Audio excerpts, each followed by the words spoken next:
Whether you guys came last year or you guys are brand new, welcome back. We are so excited to kick things off. To start off, I would like to introduce myself. My name is Judels, and I'm the Junior Community Engagement Manager here at Roblox, and I work under Developer Relations. So welcome, everyone. So excited to be here. So I'll be going over our workshop schedule. As you can see, we have a jam-packed schedule for you guys. We are covering so many topics, from how to immerse your game with music, to UGC illustrations, to lighting and environment. But you guys should go check out all of these workshops. We have so much for you guys. They are held from August 4th to August 8th. And for more details about each of these workshops, check out our Roblox events page on our dev forum. Additionally, we have coffee chats for you guys that will be hosted starting today by It's Azrael's, who is hosting our coffee chat in Japanese today at 6 p.m. PST. Tomorrow we have one by Florine 10, which is hosted in French tomorrow at August 5th at 9 a.m. PST.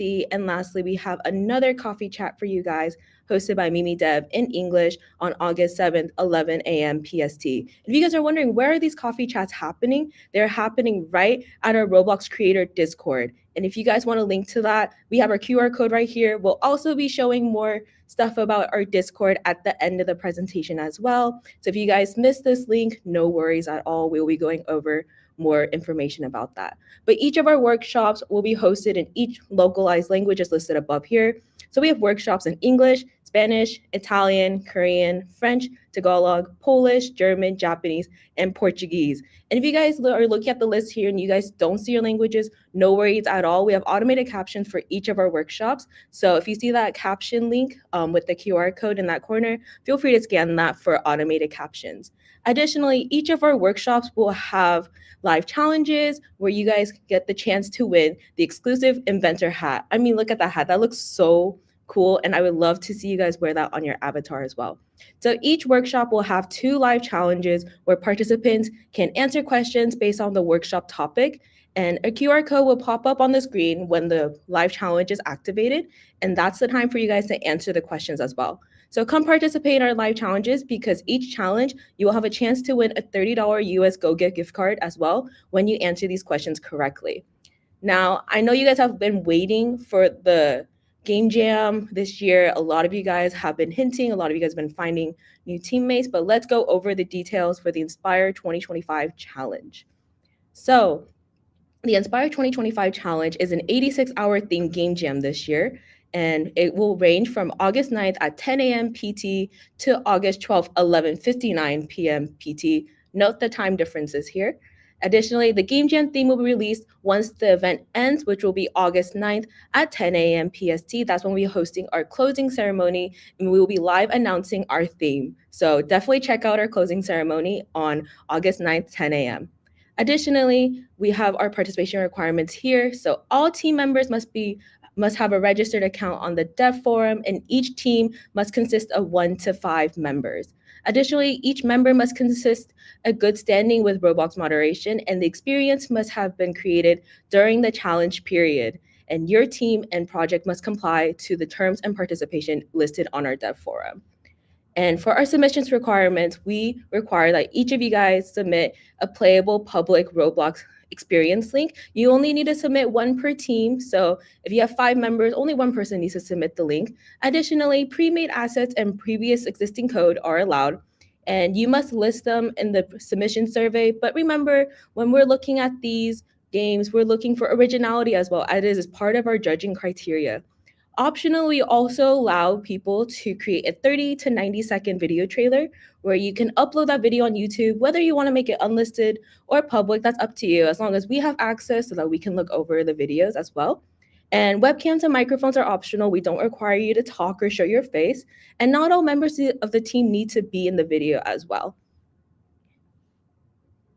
But I know you guys have been looking forward to the prizes this year. And we will be looking over the games through 5 different categories, which is best technical quality, most creative game concept, most immersive experience, best video trailer, and global citizenship award. So each of these categories will have a first, second, and third place winner. So the first place will get $600 per team member, the second place will get $400 per team member, and the third place will get $200 per team member through our Go gift cards. Additionally, we have a very big prize for you guys. The grand prize for whoever wins the best overall experience gets a fully paid trip to the Roblox Developer Conference. I mean, this is huge. And this includes transportation, lodging, and event tickets as well. So definitely feel free to try out the game jam. Even if you're new, just try it. Whether you want to do it by yourself or with the team, definitely check this out. So I know you guys have saw this in our dev forum post. Yes, we are releasing a new virtual prize series. A lot of you guys have been asking and we have heard, and we have decided to call it the Chronicles of Developer Magic. Let's see what it looks like.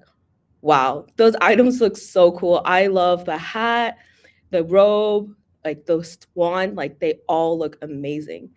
So we have a new series for both participation and winner series, and we have taken a lot of time to review this, and we are so excited to share it with you guys.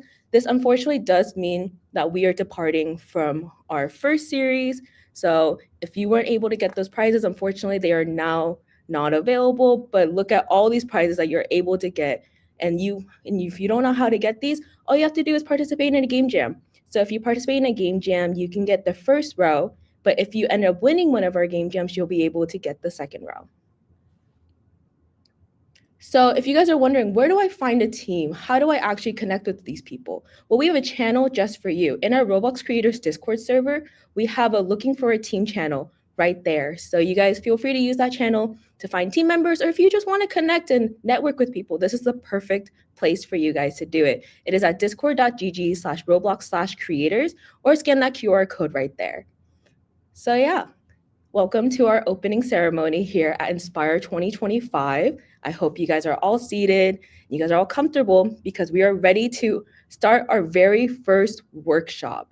Now, I am so excited to introduce this guy. He is one of the nicest people I've ever met, and I'm so excited that he is speaking here today. Can we give a round of applause to Mario Fly 5? Woo! Yeah. How are you today, Mario Fly 5? I'm good. I'm great. Yeah. How are you doing? I am doing great. It is 9:13 here at Roblox HQ, but we are so excited to have you here. And whenever you're ready, feel free to share your screen. And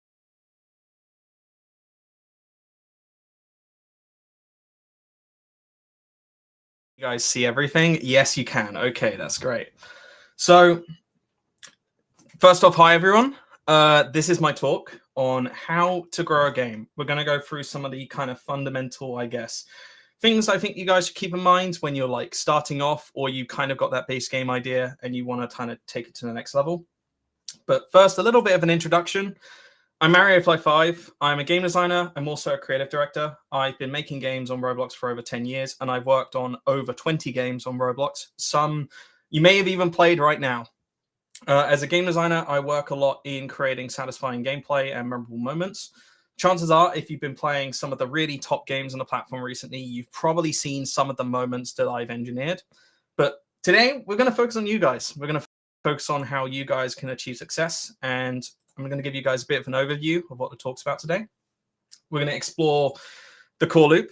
We're going to look at why you need a core loop first and foremost, why is it important. And then we're going to look at how you can kind of improve it, what you can do to ensure it's airtight. Next, we're going to look at players. We're going to understand why they need to be listened to and the different ways you can do that. And then finally, we're going to take a glance at retention, one of the most important analytics that a developer has at their disposal, and some generic ways that you can set your game up to best take advantage of it.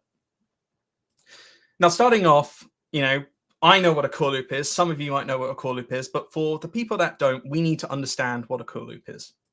The core loop is effectively the gameplay cycle that your players repeat over and over and over again.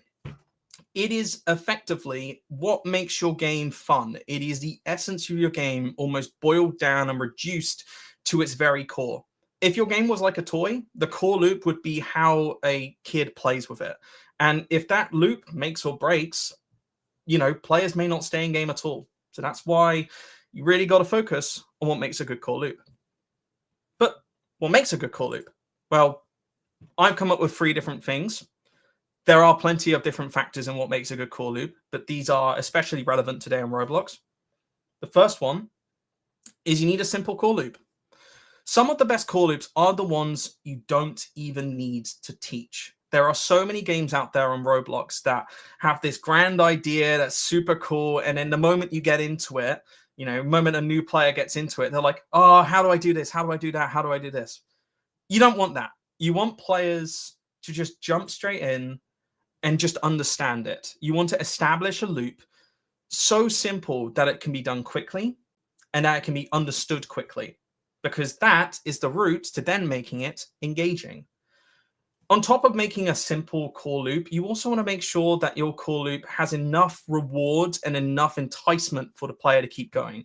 You don't want them to just go around the loop once. You want them to go around it multiple times. So really focus, after you've got like a kind of simple loop, on making your game fun.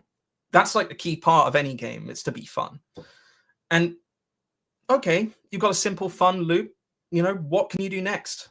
Now, in order to expand for growth, you have to make it expandable. But when some developers go in and make an expandable core loop, or they try to add stuff to their core loop, sometimes they break it. Sometimes they overcomplicate it. And the way that I like to design core loops, which I think would be a great way for you guys to do it, is to think of it like an iceberg. When your players are going through the game, you want them to consume almost as little as they need to understand the game, and enough that they're engaged. But then, as players are playing on and they're spending more time in your game, you want them to be able to kind of peel off layers of that iceberg. You want them to go further and further down the iceberg.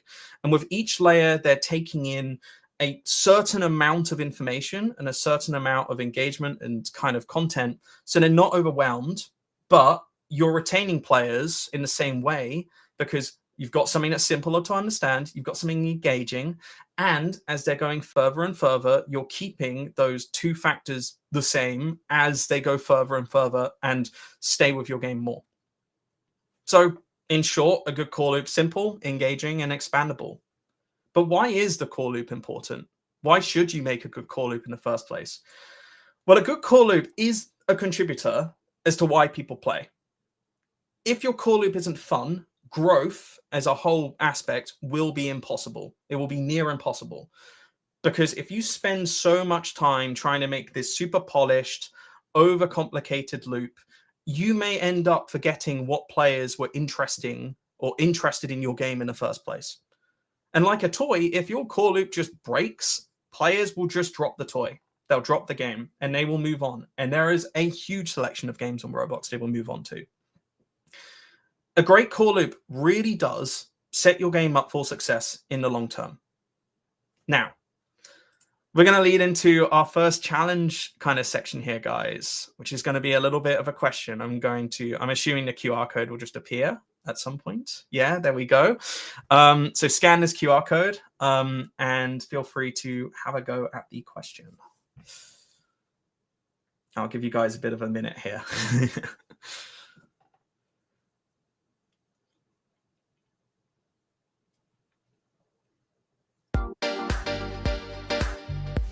Oh, it's got nice music.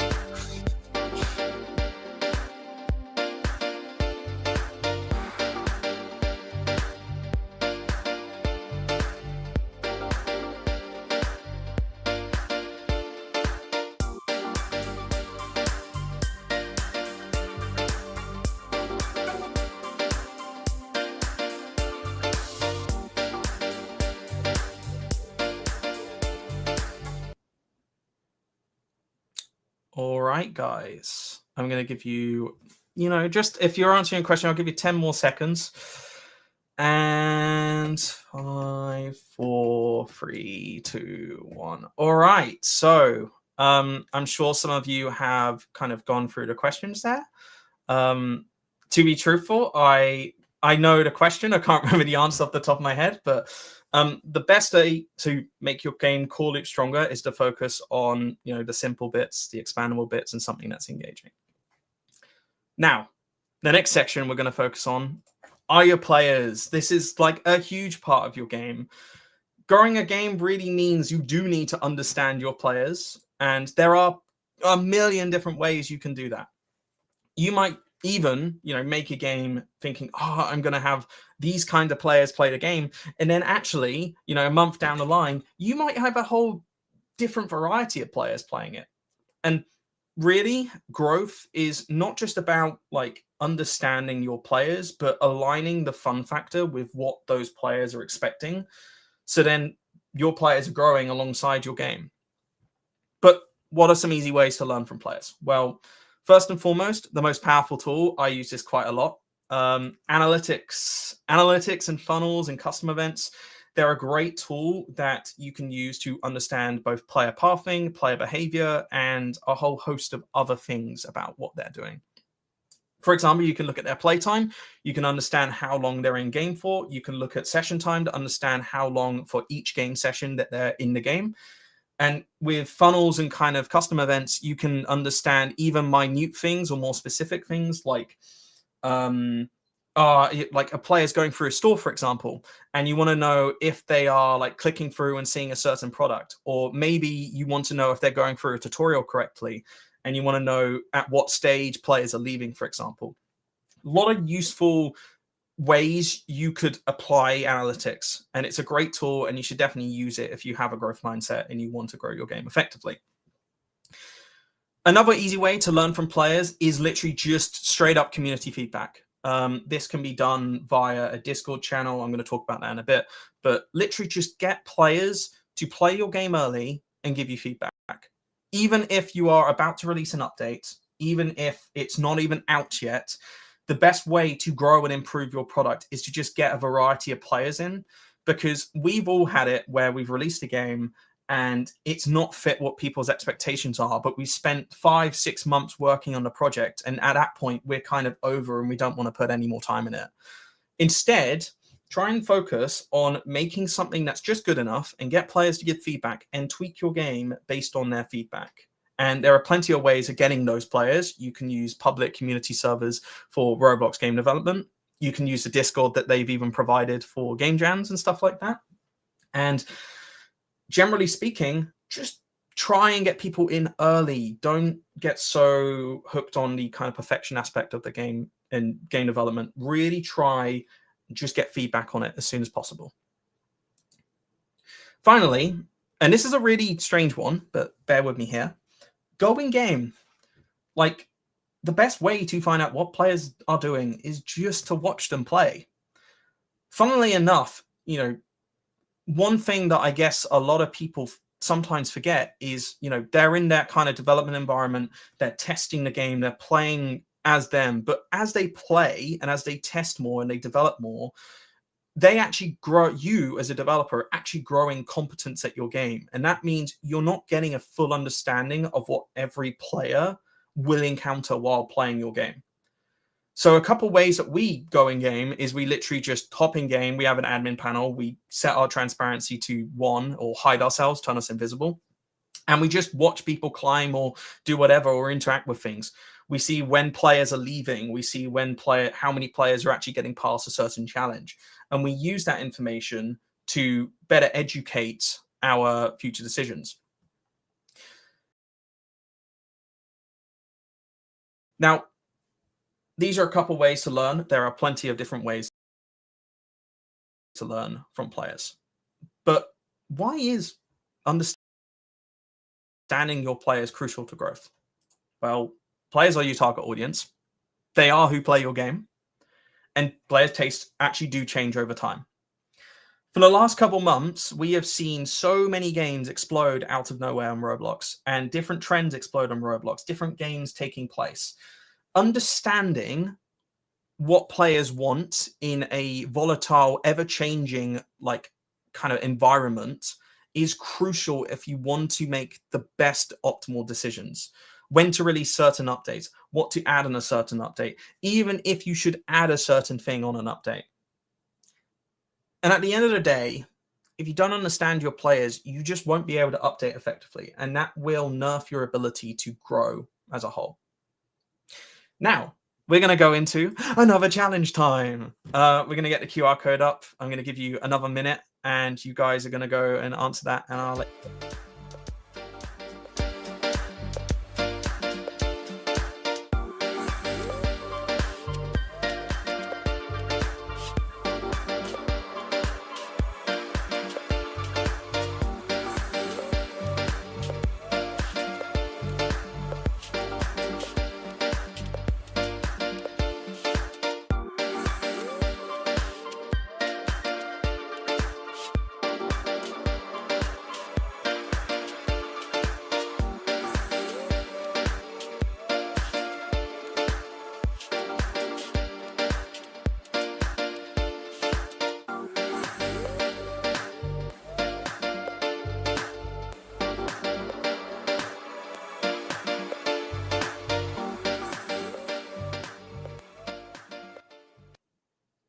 All right, guys. I'm going to give you 5 more seconds. Whoa, 3, 2, 1. Wait, okay. Yeah, I didn't note down my answers on this, but the best way to kind of find out what your players like is generally to literally use analytics, use community feedback, and most of all, watch what they're actually doing in game. Those are the 3 kind of key aspects, I guess. Now, we've looked at core loops, we've looked at players. Now we're going to look at retention. Now, in an ideal world, your game has a strong core loop, or a pretty good core loop. You have a player base that's ready to grow, but now you need to understand how to keep those players coming back. And the way that we do that at kind of a large scale is through retention. Now, retention is really important. It's a hack that every game developer should know. Retention is effectively the measurement of how frequent or how many players as a percentage come back for your updates, and how many come back, in a certain time frame. You've got many different kinds of retention metrics. You've got day 1, which is how many players are coming back after the first day of them playing. Day 7, which is how many people are coming back after a week. And day 30 is how many people are coming back in a 30-day period. Retention tells you if players are coming back for certain reasons, and you can decipher why they're coming back, or even if they are coming back. Now, some common ways we use it, because in the games that I work on, we weekly update. We use day 7 quite a lot to understand if players are coming back every update day and how many are coming back each update. That helps us measure how weak our update is, or how strong it is, or what we could be doing to do better. It's a very big indicator of how we can improve our current trajectory. It is also a very significant contributor to how your game is recommended. Now, I'm not sure of the specific aspects to this effect, but it definitely contributes heavily to recommended for you.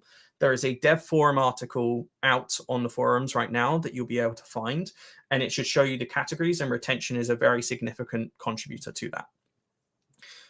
But okay, we know retention is important. We have a strong core loop, and we want to retain our player base now. How can you retain players? Now, these are a couple generic ways, because every game is different. But a first really simple one, really simple retention mechanic, is progression. Players really just want to grow. They want to see themselves achieving and doing better and becoming better at the game. So enable players to grow in your game over time. There are a couple different examples of progression mechanics. You can have a level kind of system where they gain experience for doing certain tasks. You could have different chapters that unlock after completing another chapter. The kind of world is your oyster. with this. There are many, many, many different ways to implement progression, and it's obviously all dependent on your game. So have a think. How can you take your game, give players a reason to continue playing, but also how can you reward them for continue playing? How can you keep drawing them back through through their own story effectively? There are many ways. The next way that I would say is important to retain players is live ops. Now, live ops has a load of different forms. Some live ops are your weekly updates. Some live ops are things that appear in the middle of the week. Live ops are effectively the kind of means to introduce new content to your players without having to really do much. It just happens. Live ops some examples of live ops in games could include double XP weekends, weather events, restocking a shop, for example. Live ops are a super powerful and crucial tool that most top games on the platform use to this day. And what they do is they create substantial reasons for players to return, and they reactivate people back onto the game. There are other ways you can pair live ops with other things, but generally speaking, live ops create reasons for people to come back after a long time, and reasons to join in the middle of the week as opposed to just in the update. It's a really powerful tool. It's really useful. And you should 100% consider using it if you're at the stage that you've got a good core loop and you're looking to retain players. Finally, which is kind of an underrated, I would say, kind of way to retain players, but actually is super crucial to Roblox, is co-play features. Social and co-play features. Enable playing together. People love to play together. Like, you don't almost like the number of players that some of the projects I've worked on that have drawn in just from having friends on is insane. People just like to play with their friends. And at the end of the day, the only way you can bring in more people like that is just to facilitate playing together, have a ability to lobby up together, to group up, to share resources, to show off each other's like different things or different farms or things like that. There are many different ways you can implement social and co-play features, but overall, it's a great way to retain players because they are going to see their friends on at the time and be like, oh, this person's on, I'm going to go and join them. So again, another great way of retaining them, just like live ops, just like progression. Now, retaining players as a whole, these are all great, right? But actually, something else is really fundamentally needed, and that is community. You need to establish community. Retaining players is great, but if you don't have a place or a kind of like middle ground for everyone to meet and to discuss your game, you can say goodbye to retention because players just won't link with your game. They won't understand what's going on. So you can support a growing game at scale by having a community. Some ways is Roblox groups and the kind of online website event pages, which allow you to RSVP for different kind of events. They're used quite frequently on the top games right now. Discord and Guilded communities are quite good for announcing new updates, especially for Guilded. One of the features that I like about Guilded is when you post an announcement with an image, it also can post on a Roblox group. And again, that just kind of draws people in a bit more. It's a bit more visual, a bit more inviting than just a shout. As well as this, look at other social media too. Look at your Instagram, look at TikToks, things like that. Just build a community vibe and celebrate co-play and just try and create a place where you can foster everyone playing together. So, in conclusion, we covered a couple different topics today. We've covered our core loops and why they're important, why you need a simple, engaging, and expandable core loop. We've covered players, particularly how we can understand players through analytics, through community feedback, and through playtesting. And then we've covered retention, why it's important, and some of the different ways that you could retain players in your game. I hope you guys have enjoyed this talk. It's been really fun to give it. I'm now going to open up and answer some questions. Thank you so much, Mario. Fly 5, that was an amazing workshop and you did such a great job. So yeah, scan that QR code. We'll give you guys a little bit of time to submit your questions here. So we'll give a couple seconds before we start off, but I hope you are ready. Cool.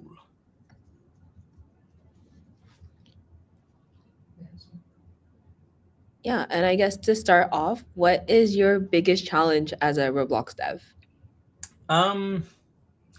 I think the biggest challenge for me, I think there's multiple, right? I think there's two. I would say there's two big challenges.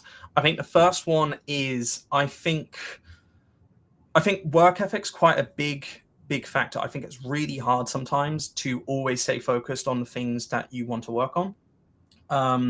Especially if you're on your own, especially if you're working on your own projects, it's very hard. And sometimes, you might have that burst of like, oh, this is something I really want to work on, but then you've got to balance that with all of the like really like mundane, boring stuff that you've got to do. So I'd say that's a pretty big challenge. I'd say the other one is actually like, I'd say time. I'd say that when you're updating weekly, you have to effectively condense your week into 5 days. All your stuff, like everything, like adding new things, you have to really be very particular and very brutal if you want to cut stuff off. And sometimes that means cutting off things that actually you really like or are really cool and really annoy you and you can't add them because the player's like, oh, why aren't you adding this? And at the end of the day, you just have to move forward and you have to like keep going forward, like regardless of what's happening at the end of the day. Yeah. Mhm. Yeah, and I'm sure a lot of people in the audience are brand new at Roblox Studio. So kind of like what resources did you use as a beginner and kind of like what was your process like when you were first starting out? So one way that I guess this is like maybe echoes some of the stuff that other people have given, but I also give I guess a different idea. I started off playing Roblox when I was very, very, very little. I started when I was like 7, pretty much. So a really, really long time ago now. But I got into making games and stuff just by being in a community, being surrounded by people that were also creative and people that were also making things. And you'd be surprised. You can 100% go through the toolbox, look at different models that are out there, kind of break down and understand how things are coded. But one of the biggest powers, like especially now, and I've come to really understand this, like in more recent years, is having people that you can talk to who are like-minded and understand what, kind of things are going on, and engaging with them and asking questions and learning from each other and just trying to grow. I think the dev forum's a great way to understand that for one means. I'd say Discords, particularly like some of the more public developer Discords, are great for that. I'd also say if you were wanting to go and work on a particular project, and maybe it's a smaller project or like a role play group or something like that, 100% see and shoot your shot. Like just see, I want to go and make this stuff. Can I have a go at it or whatever? At the end of the day, finding and learning, most of all, is something that you have to be encouraged and also be motivated to do. So I would say rather than giving you like specific feedback on, oh, you should go and like look at this massive list of resources. Instead, I think you should get into the mind space of, or a place where actually learning is just normal and it's something that you enjoy. And yeah, community is the best way to do that. Yeah, definitely a big trial and error process, but totally worth it for sure. And I know your presentation covered a lot on core loops. So, kind of, what are the main challenges when creating a core loop, and what game do you think does a core loop very well? Oh, that's a tricky one. So I would say the main challenges with making a core loop is making it simple. It is so easy to, like, I know it's easier said than done to make a simple core loop. And actually, like, people like to think big and think, oh, I can make this really cool game and this will work and whatever. But actually, the simplest ideas are some of the hardest to kind of come up with. So I would say you definitely struggle a lot on making it simple. For me, I don't really struggle necessarily too much at making it engaging because that's predominantly my job. That's kind of what I'm used to. And I guess as well, like making it expandable as well is a bit of a challenge because you don't even know. Sometimes you could release something in a future update and not realize actually that is detrimenting the game, and you may need to go back and make changes. So it's with having an expandable loop, it's also something that you have to be aware of as you're going forward, and you have to have the foresight necessary to understand, oh, is this decision or update or thing that I'm adding going to cause issues down the line? And it's really hard to have that foresight. It's really difficult. I guess in response to like what games are doing it well right now, I mean, I'm not gonna lie, I went on My Singing Brain Rot like the other day, and I got really like into it, and I just thought it was like super simple to understand. I love that there's like a conveyor belt there. You can just go and pick up the egg and just place it down and whatever. I think games that effectively are just drop in, go and see what's going on, and then you just place, and it's as simple as that. They're doing great right now. They have really strong, simple core loops out, almost funnily addictive and a little bit fun. So yeah. Yeah, no shame at all admitting that. Totally. No. I'm sure most of us here have tried those games and we have really fallen into it as well. Yeah. And I guess another question is, how hard would you say it is to technically make a game by yourself? I'm sure some people are going to do the game jam, and even though they might want to find teams, there's some people who really want to try it by themselves. So I don't know if you've ever had that experience of creating an entire game by yourself, but if so, how difficult would you say it is? So I have made games by myself a very long time ago, but I think more recently I've like for some of the past projects that I've worked on, I've pretty much like soloed entire like kind of platform events. So things like the hunt or the classic or things like that, with some help for like some assets and things that I can't do myself. I'm not the best 3D modeler, but there are. I would say that again, like the question was what was it again about making what's the biggest challenge of making a game on your own, was that? Or Yeah, just overall, like how is it, like how hard is it, like how doable is it, just kind of like, oh yeah, can these people do it?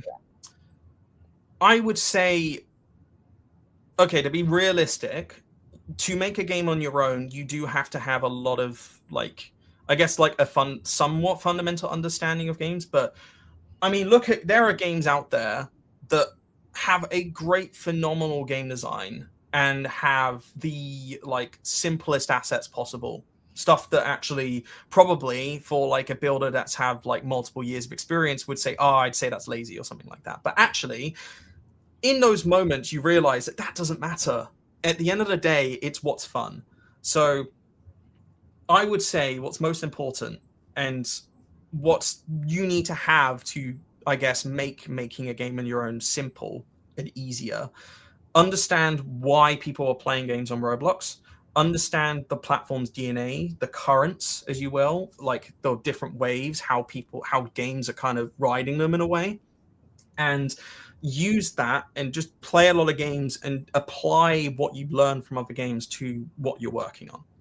I would say that's the best way to grow. You don't need any like fundamental, like you don't need to be necessarily the best at programming. You don't need to be the best at building. All you have to do is understand why a game is fun. Be very critical about if a game is fun. Don't get tunnel vision and whatever and think, oh, this game's fun, and then people don't like it.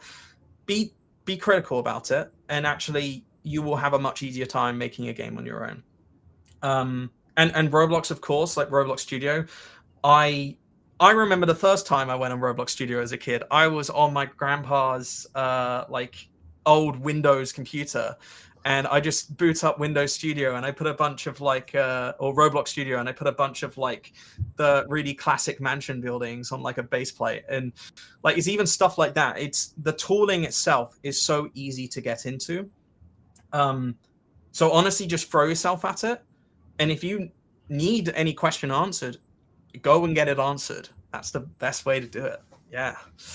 Yeah, I love that mentality for sure.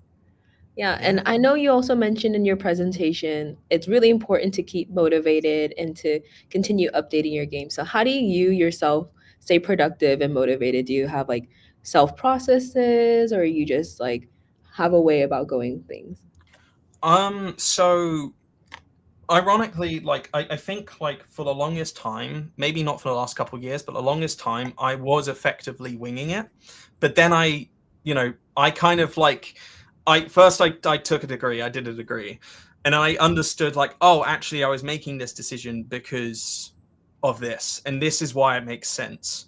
There is actually a methodical, I guess, pathway as to how you can create things. And I mean, the way that I work on stuff, I generally like to take breaks occasionally. I take breaks like after I've done like a big like kind of shift of working for a really long time, or like even like if I'm like kind of I feel my mind drifting on a project, I just don't bother working on it anymore and I just take a break, because there is no point in wasting your time. Time is your like most valuable commodity, and if you can be learning from another game in the time that you're questioning how to put a fridge together or something like that in a game, you're probably better playing the game and learning more about it and doing stuff that way, I would say. Yeah. Yeah. And I know like once you create a game, kind of a lot of people probably struggle with finding that audience itself. So, how do you get players interested in your experience via advertising or just other ways of getting people to at least try your game? So I would say that there's a couple different routes. Experience of working on games. Some of the biggest games that I've worked on did not require any advertisement, anything at all. It naturally lifted, and the reason why it naturally lifted is because A, the core loop was really strong, and B, it analytically and retention wise fit what the recommended algorithm at the time was looking for. Um, Roblox is quite like, although it's like, kind of like also as well, you need to make sure it's engaging and fun. You also need to make sure that, analytically you are positive. And Roblox's analytics like system has benchmarks that you can look at and listen to and understand whether your game is doing well or not. So I would say if you like have a really good core loop already and you're already retaining like players and you're already doing that in a way, growth's going to come naturally to you. I would say if you're still developing a game and you don't have necessarily the strongest core loop or retention loop yet, I would say like kind of like sponsors and advertisements are a great way of bringing players in, like small amount of players that can test out your game. The main reason I guess you'd want to bring in players in the first place in any kind of manner of speaking, whether that's by sharing Discord or whatever, would either be to get feedback, or you want to almost jumpstart the analytics a little bit, which you can do in multiple different ways. You don't have to pay money for that. You can bring in players naturally through play, like having your friends play, or posting it on a server and getting people to check it out or whatever. There's loads of ways to do it. So don't feel pressured to just having to spend a bunch of money on advertising your game, because you don't need to. You really don't need to. Mm-hmm. Yeah, and we have a question right here. It says, as a solo developer, how do you suggest managing scope while still keeping the game creative and unique?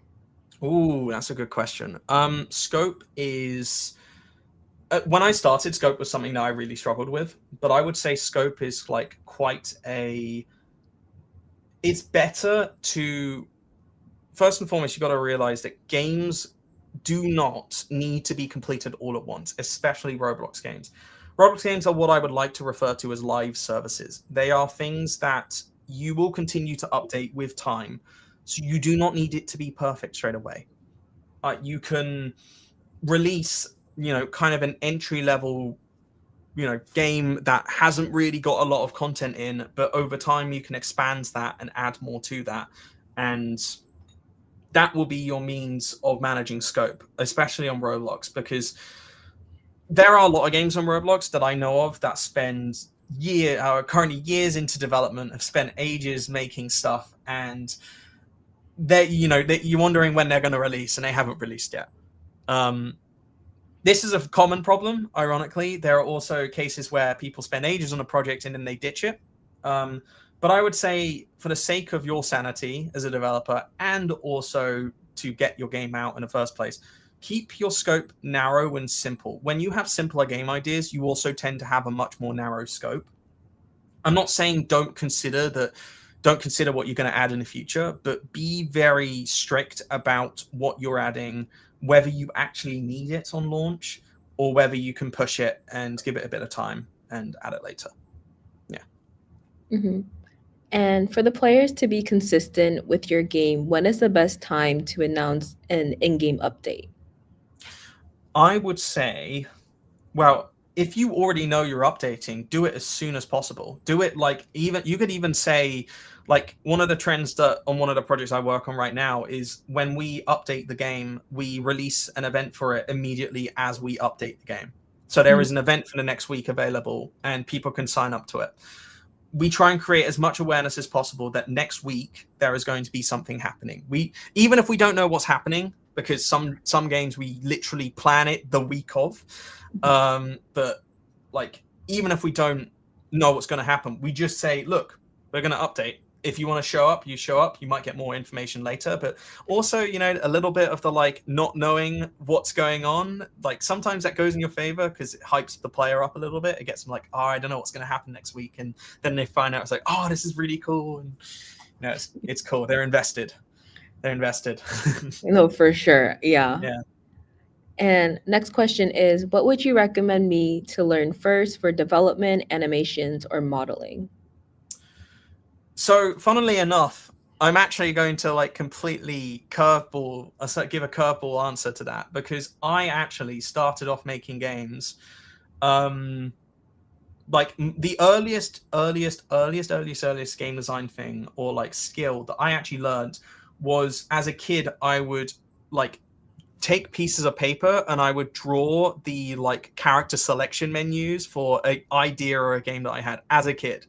And that, like, literally, like, that was the earliest. I didn't realize this at the time, but that was the earliest example of prototyping and like coming up with games. When I started working on Roblox and like, I guess, learning skills, the first thing I learned was graphic design. I learned how to make thumbnails, and then I learned building, and then I learned programming, and then I learned like visual effects, and then that's like all kind of amalgams together now and gone wherever. So my answer to that is, you don't need to have a particular defined point to start off. You can start wherever you want. I would highly recommend starting which you find interesting, something that's engaging to you, something that's fun, because just like how you're making this cool loop or whatever fun for your players, you have to also engineer the way you're learning and approaching games and making games as something that's entertaining to you, or else you're going to get bored. You're going to move on. The number one project killer is people don't want to continue on a project because they're pulling their hair out about it. You don't want to reach that stage. Trust me. Yeah. Yeah. And unfortunately, due to time, we only have time for one more question. So the very last question is, as someone who's developed for years and contributed to some of the biggest Roblox games, what moment in your journey made you realize you were truly making an impact, and how did that change the way you create? Ooh. How did it change the way I created? That's a loaded question. I didn't. It's a loaded question, yeah. I think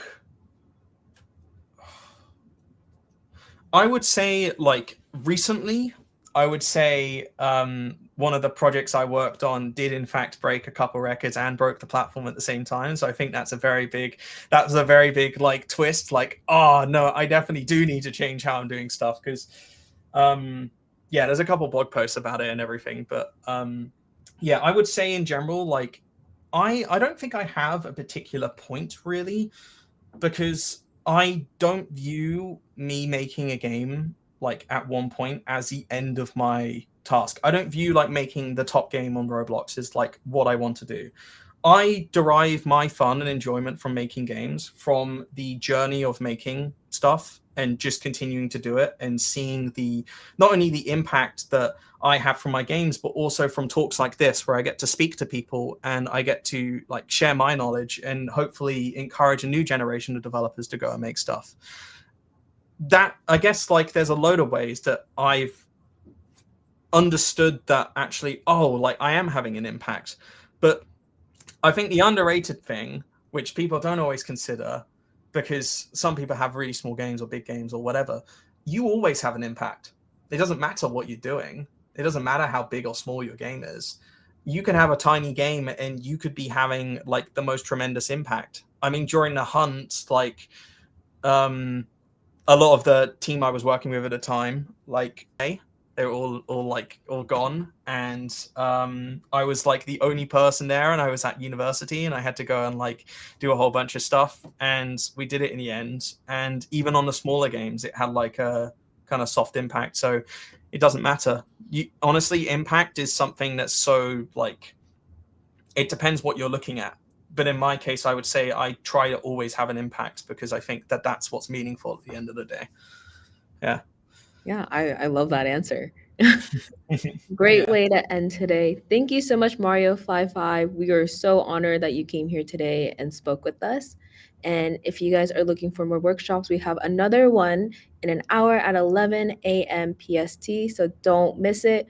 But again, thank you so much. And everyone, take a break, chill out, and I'll see you guys later. Bye-bye. Bye.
Hi, I'm Dave Bazuki.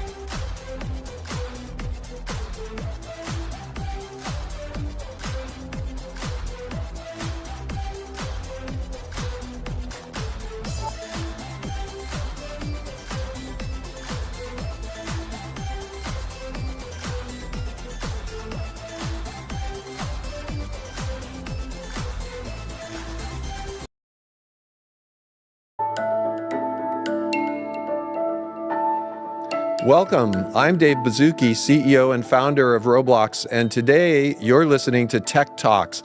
Today we're talking about discovery. How do you find cool stuff on Roblox? How do you search for it? And we are joined by two discovery superstars. We have Michelle Gong on engineering, Chen Zhang on product. We're going to be talking about all things discovery, and really we're hoping when you go away, you're going to learn a lot about what you watch on your living room, how you go shopping, and what it means when we talk about that. So welcome today. Let's get going. Let's just talk a little about your backgrounds. I scanned both of your LinkedIn pages, and you both have something in common. Do you know what it is? You both have PhDs, is that right? That's right. Okay, so let's just dive in, right? Chen, you're in product. Michelle, you're in engineering. Little background from you first, Chen, Yeah. and then we'll go to you, Michelle. Sure.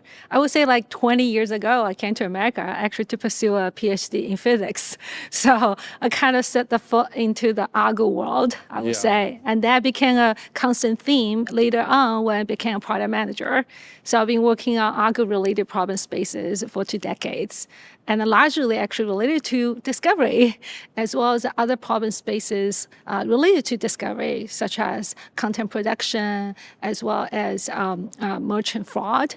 So I actually was very lucky to apply the early days of machine learning to Google Shopping, Express, search and recommendation problems.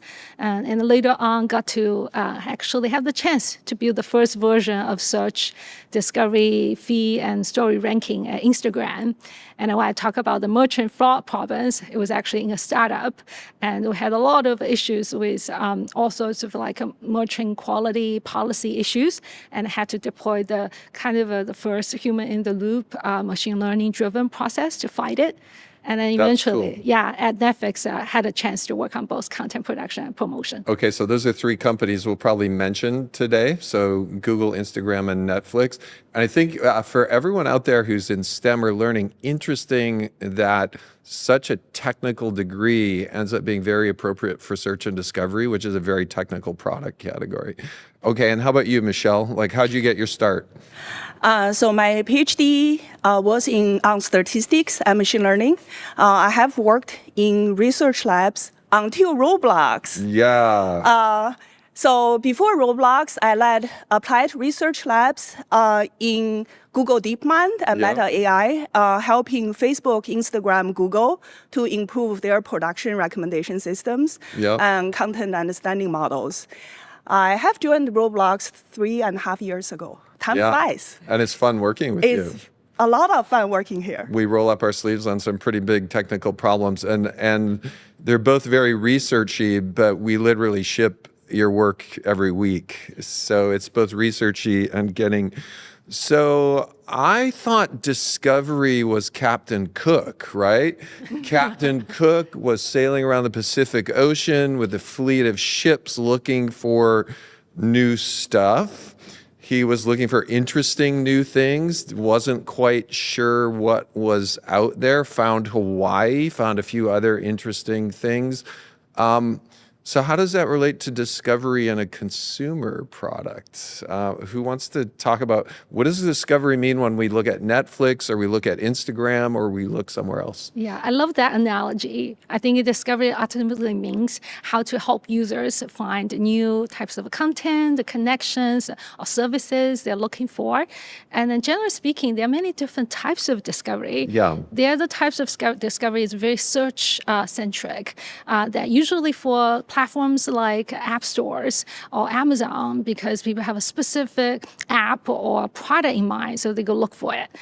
They are also the type of discovery is very recommendation centric. You mentioned Netflix, right? As well as I would say Xbox. So is that how people think about the industry? Discovery is the overall term, and then there's either search or recommendations? Yeah. Is that the right way to think about it? Yeah, there are also other categories. Like, for example, I would say ads also adds to the fun. So if I go to a shopping product, Walmart, Amazon, you name it, I have both a search bar and sometimes when I go to the homepage on my Netflix, I just see a bunch of things. So those seem like the 2 different classes. If we think through all of the products that have a search bar, that search discovery, what types of things have recommendations? I know Netflix does.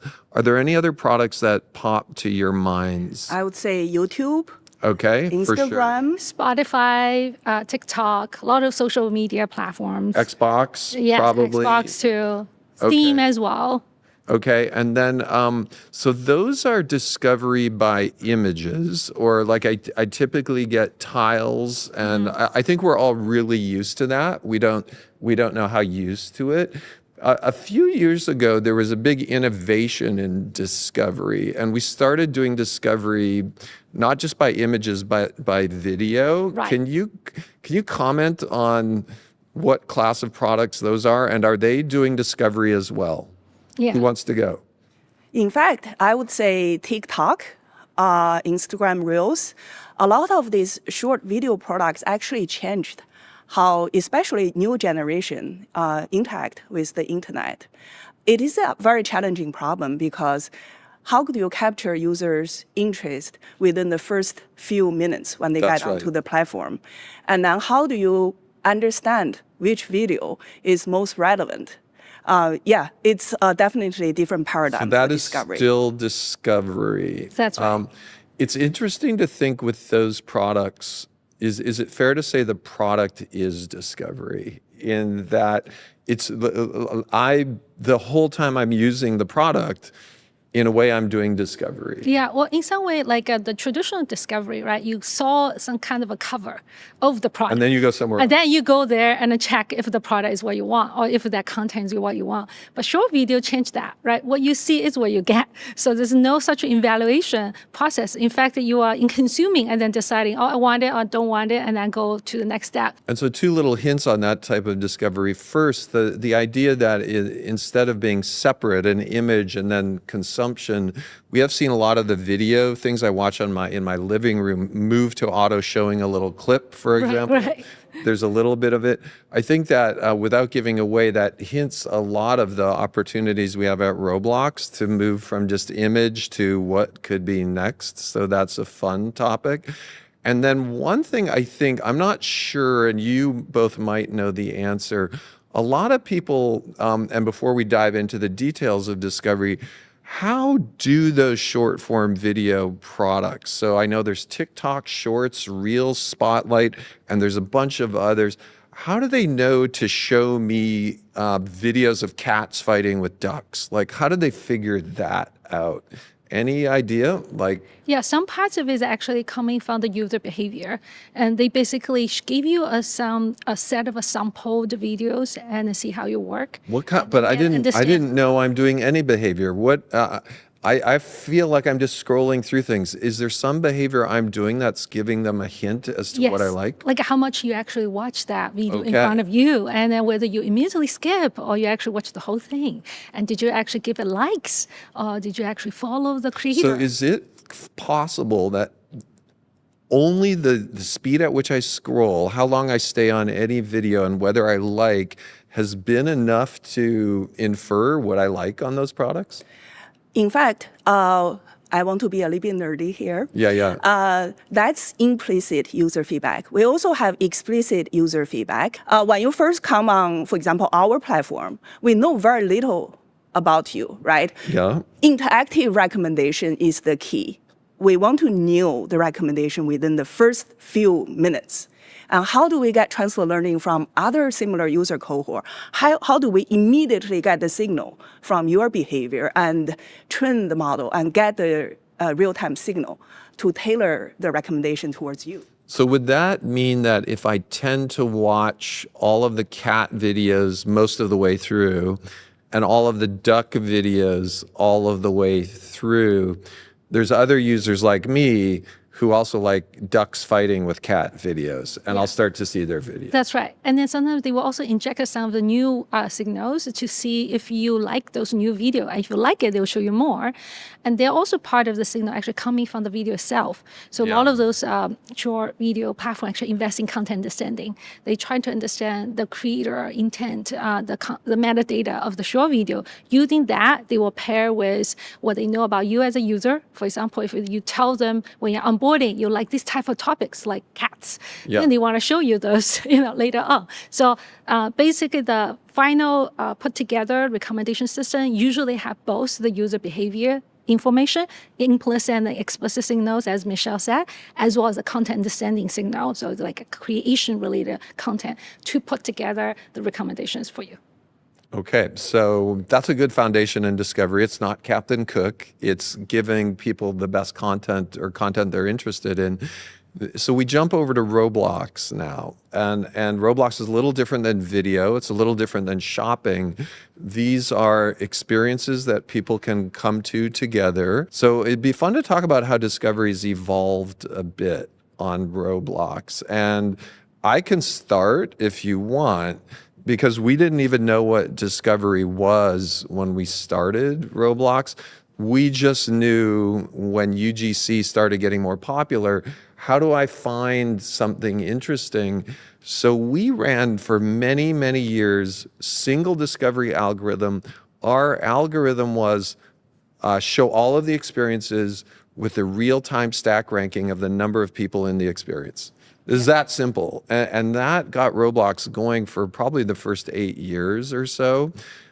It had a couple interesting traits. When something was really crazy, it went straight to the top. It also had a lot of issues. It would tend to burn in something at the top. Right. So it gave a huge advantage to experiences that had been around for a while. So it'd be fun to maybe just talk a little about how discoveries evolved at Roblox, maybe what you saw when both of you came on board and some of the things we've done since there.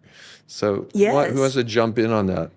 When I joined, I think we had our first personalization model. It was a collaborative filtering model with only one input signal, user experience engagement pair. Okay. And then we recommending top 2K experiences. But it's already a step forward than non-personalized model, right? And then since then, So a personalized model means rather than recommending the same thing to every single person on Roblox, no matter where you live, how long you've been on the platform, what device we used to recommend the same thing to everyone. So this was a big step, personalization. That's right.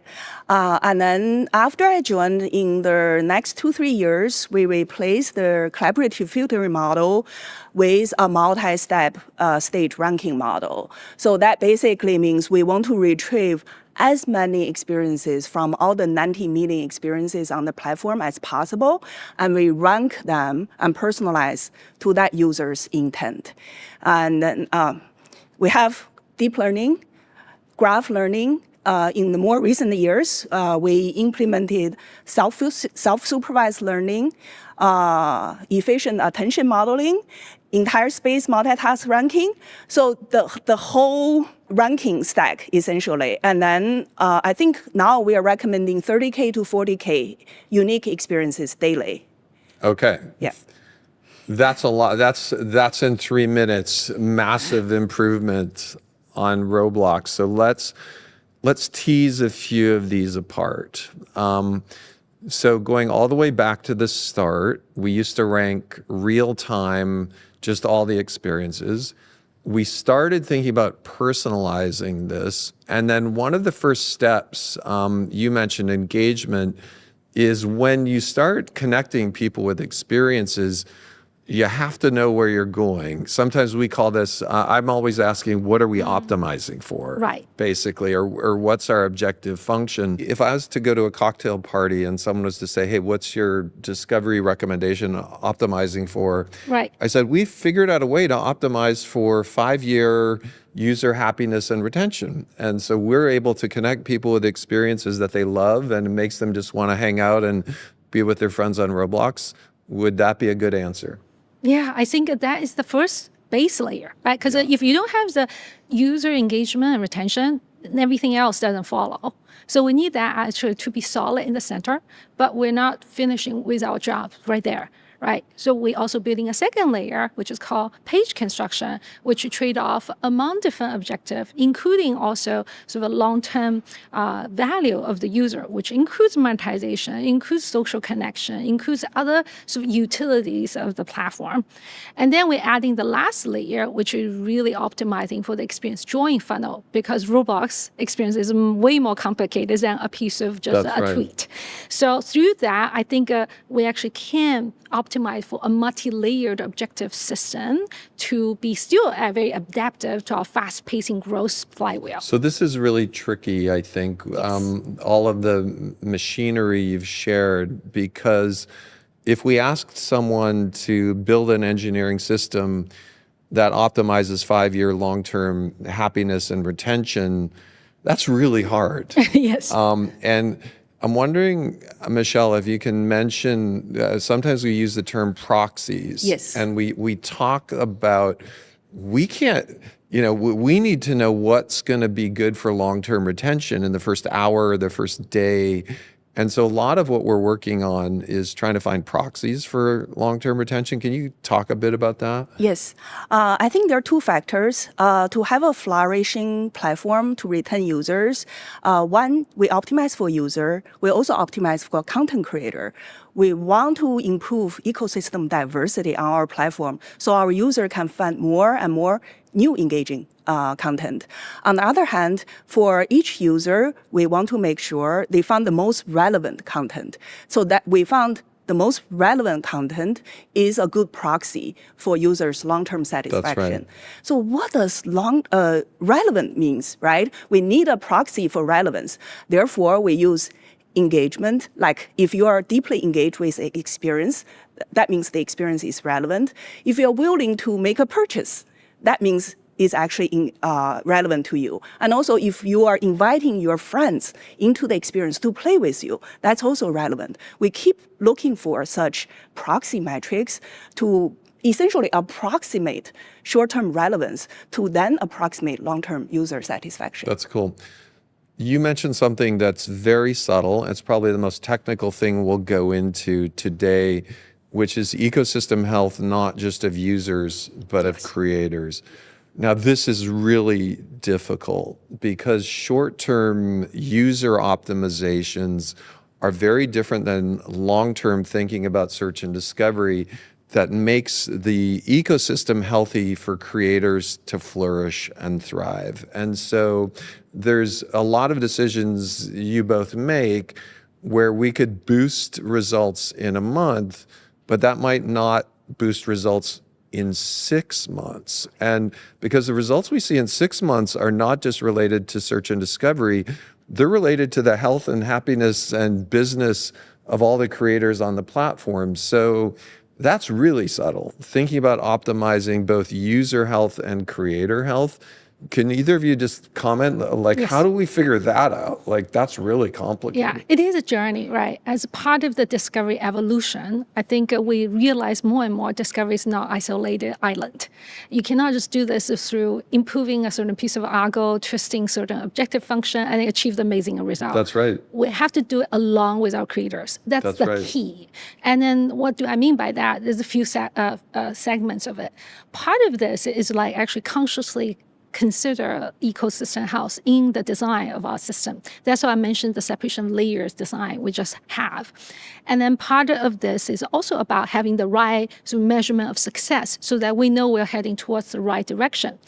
But then the part of this is also about transparency, like all the stuff we just talked about, like the how we optimize, what we optimize. So I'm going to tease this one apart. So we're saying two things here. Number one, there may be parts of our algorithm we tune Yes. that would show a short-term user decrease, but we're going to bet that over 6 months, That's it's right. going to boost creator health and we're going to be in a better place in 6 months. So there's a little bit of a take the long view value there, which is super interesting. There's another thing you touched on. This is a big thing you just mentioned that word transparency, yeah. because up and down our culture, there's a lot of discussions around algorithms. Right. This is politically in the hot seat. There's Yep. some history to non-transparent algorithms, and we're going to touch on a few of them because I think this is actually really interesting to the user base. So let's go further. What we're saying is we're starting to tell the creators on Roblox what our algorithm is, what are the factors that are being weighted towards personalized what we show people. And can you mention the connection all the way to our dashboard? Like, Yes. what does that mean? Yeah, it means like, for example, if we use a particular metric in our objective function, let's say the co-play that Michelle mentioned, the action that user invite their friends to join experience, we want to make sure that shows up in the creator's dashboard so that creator can see the metric of that particular thing for the experience and up and down with the time series so that they can understand, oh, what is my action causing this metric go up and down so that how can I optimize my action? So this is pretty interesting, right? Because a lot of companies have discussions around How transparent can we be with Right. our algorithm? One of the typical things for not being transparent would be people are going to game the system. Yes. If we shared our algorithm, people would game the system. But I think we discussed, I don't know. Yes. I'm actually pretty optimistic because wouldn't gaming the system, if we have a really good algorithm that's transparent, mean the same as building an amazing creation on Roblox? Exactly. In fact, in addition to transparency, we also want to provide insights, actionable insights, to help creator to improve their experiences. Therefore, transparency is only the first step. After transparency, we say, hey, here are the tools and here are the insights. Why don't you go back and improve your experiences? Yeah. That's right. For example, I like to mention one of the recent very successful creator tools we built is thumbnail personalization. And then typically in other companies, they build it as a platform feature. It's not something creator use. Like the platform control how many versions of this promotional assets, and they pick one of the many for a particular user. But we build it with the mindset that we need to partner with the creator. This is their baby, their experience. They have a voice to decide what kind of variants of the promotional copy they want to put on top of the platform. And through that partnership, right, and then the creator really loved this actually tool. They adopted really fast. They also kept giving us suggestions, help us make the feature better. And then meanwhile, they have this dashboard to see how the action actually will fit into the system and how does that help them do the better job next time. It's interesting that in the past, before we were talking about full transparency on our discovery and recommendations algorithms, we would think about telling developers how to be successful on Roblox. But is it possible that through full transparency of search and discovery and sharing an analytics dashboard, we're sharing exactly what we believe. That's and right. Like we believe, we're trying to do our best to show the best personalized recommendations. So it almost comes full circle in look at the dashboards, look at our transparency on discovery. That's what we believe is really special. Yeah, exactly. And then part of this intentional transparency is also giving our creators agency, as well as letting them tell us where we're actually still missing. I actually firmly believe our ecosystem is so vast. As a small team, we sometimes may not necessarily know what all the different types of content might be out there, what creators are thinking about to build, right? It's hard for us to anticipate. That's but right. if we tell them what we are looking at, they can tell us, wait, hold on, have you considered this as an aspect of the experience that could be very engaging, very telling of the retention? And then we want that kind of feedback. But without being transparent, you wouldn't be able to hear that. And I think what's also interesting is as we start searching for the best 6 or 8 or 10 factors to predict 5-year retention. Yes. A lot of them are human understandable. And from memory, I think it's, do people come back the next day? Is this an experience where people are meeting with their friends? Right. Is this an experience where, it's fun that these end up being almost intuitive in a way. Yeah, exactly. Okay, super cool. Okay, a couple other things that, so for people who are out hanging and talking about search and discovery, there's a term that sometimes shows up in all platforms called cold start. So for me, cold start was living in Minnesota, going outside when it's 20 degrees below, and like my car wouldn't start because the oil was so cold. It was like, roar, roar, roar. It's interesting how that's metaphorically come to search and discovery.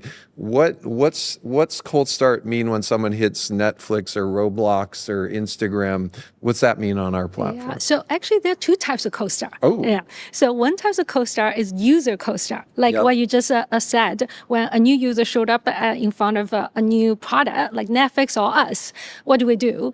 And at that moment, we do know nothing about this user. And right. the best luck is we can ask the user to fill some question there. Maybe we can have a little bit of clue, right? And then that's traditionally very hard for recommendation system to recommend very relevant content to you because we know nothing about you.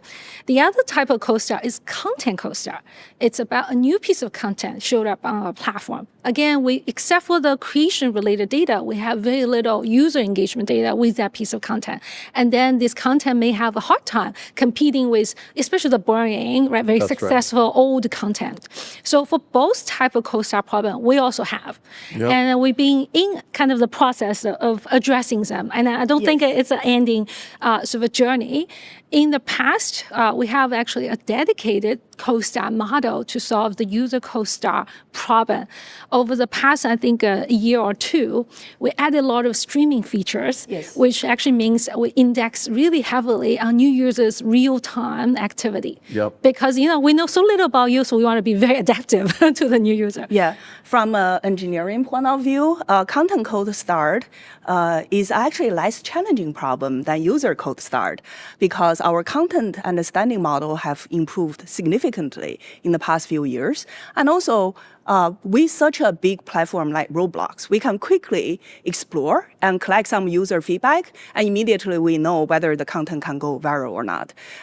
So in fact, we discovered a lot of popular content that was only published like 2 days ago. So this is really, this is interesting, and this is something that a lot of creators are always asking about, is if I make something new and it's played 100 times, do I have a chance to go viral? And I think what you're saying is yes. Yes. Like we're focusing on this. Yeah. Now, in the midst of this, because we've worked so hard to balance the long-term ecosystem health with bubbling up new content, and there's a bunch of names for this, right? There's like multi-armed bandit, and there's like all these names for this.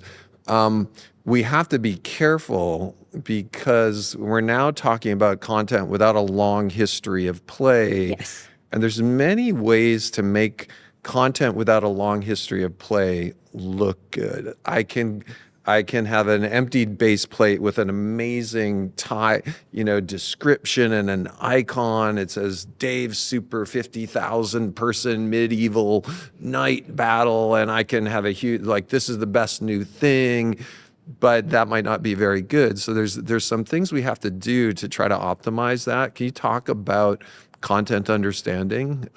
Yes, I think this is definitely, there's always trade-off. We want to discover a content as quickly as possible, but meanwhile, they have to be high quality. Yeah. In this year, we plan to invest significantly into content understanding and content quality because we start to recommend more and more tail content and discover them faster. Yep. So we have set up work stream on all this clickbait detection and then the low quality content. And I think detection. what we mean by clickbait is rather than someone doing their best to make a cool Roblox experience, something where the image, the description, what we can see in the place, it just doesn't all add up. It seems like a little different thing. Yeah. Yes. There is a fine line. The challenge here is there's a fine line between copy and inspiration. That's right. Right, because we want inspiration. A lot of a good creation, whether it's art or architecture building, come from inspiration. So someone saw something successful on Roblox and inspired by it, come up with a similar idea and make it even better. It's good. It should be encouraged. But if you directly copy it, then that's something bad. We want to not do it. The way I've thought about this is we only have so much room to mix all of the top experiences, the up-and-coming experiences with the new experiences. We want to do that in the most optimal way possible. Yes. So if, for example, half of all the new experiences coming out of nowhere are mislabeled or misiconed, they're actually taking the space of the valid effort. So I've always thought about this as making it more efficient for the people who are really trying to create. Yeah, not taking the good oxygen from the good experience. That is totally true. And I think we are, as Michelle said, still early days in fighting against this problem because the copycats, the scammy games, the misleading content, teleports, we are discovering them, detecting them, and filtering them. But the problem is it's a little bit like a whack-a-mole. If you don't know what it is, you don't know how to detect it based on the current traditional approach, because you have to like understand it, label it, and then learn a machine learning algorithm and then deploy it. But in the future, we are looking for even more scalable way that without even understanding the pattern, can we actually spot it before it becomes a big thing? And that is a hard problem. Yeah. And this is rooted in actually deeper understanding of our own content, which is not just about its metadata, its title, its promotion assets, but also what's actually really going on within the game, within the experience. What's really given me comfort about this is we're not necessarily, something that I don't think we really could do would be understanding content to know what's going to be great. Like Right. that seems impossible. Our users need to do it. Yeah. I think the way I think about it, when we say content understanding, it's understanding really where it just doesn't add up. Yes. Like something's really weird here and we Yes. don't want to steal the oxygen. So that's another fun complement to the cold start problem, where we're trying to cold start content as well as have users have a great first experience. So to frame this in everyone's mind, we've been talking about discovery, which is you look at something and you see a lot of cool things that are intriguing to you, but there's a whole other way that people interact with shopping, interact with their home video theater, interact with games, and that's search.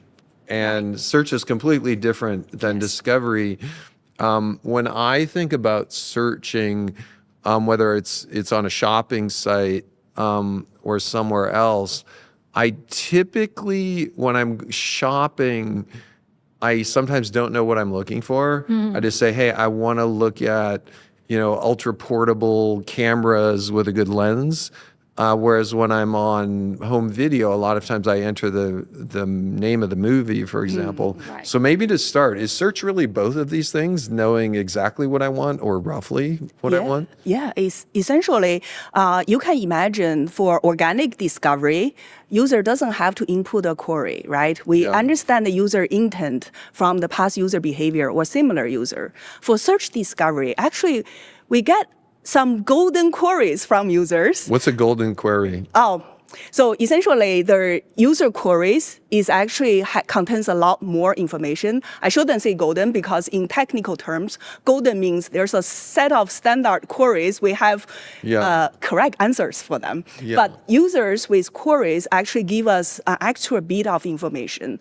In fact, our team has been collaborating with our PhD interns to see whether we can have the multi-turn recommendation system. So Can you give an example of what would be thought of as like one of these types of queries? So I come on to Roblox as, hey, I like Dress to Impress. Can you suggest me something similar? Ooh. So wow. that's the first turn.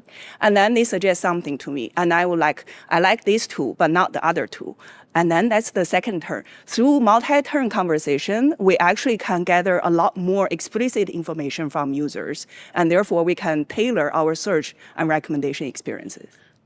I never even thought of that. So I've never thought of when I'm shopping, for example, or on Roblox, of having a more complex dialogue. Show me something like this, but not like this, and more like this. Yeah. So is that a general thing we should expect in all these products, like a much more complex search line? So I think this is a speak to Early the prototyping days. Yeah, Okay. I think it speaks to the evolution of search, because we just talked about evolution of discovery earlier, maybe more from the recommendation perspective.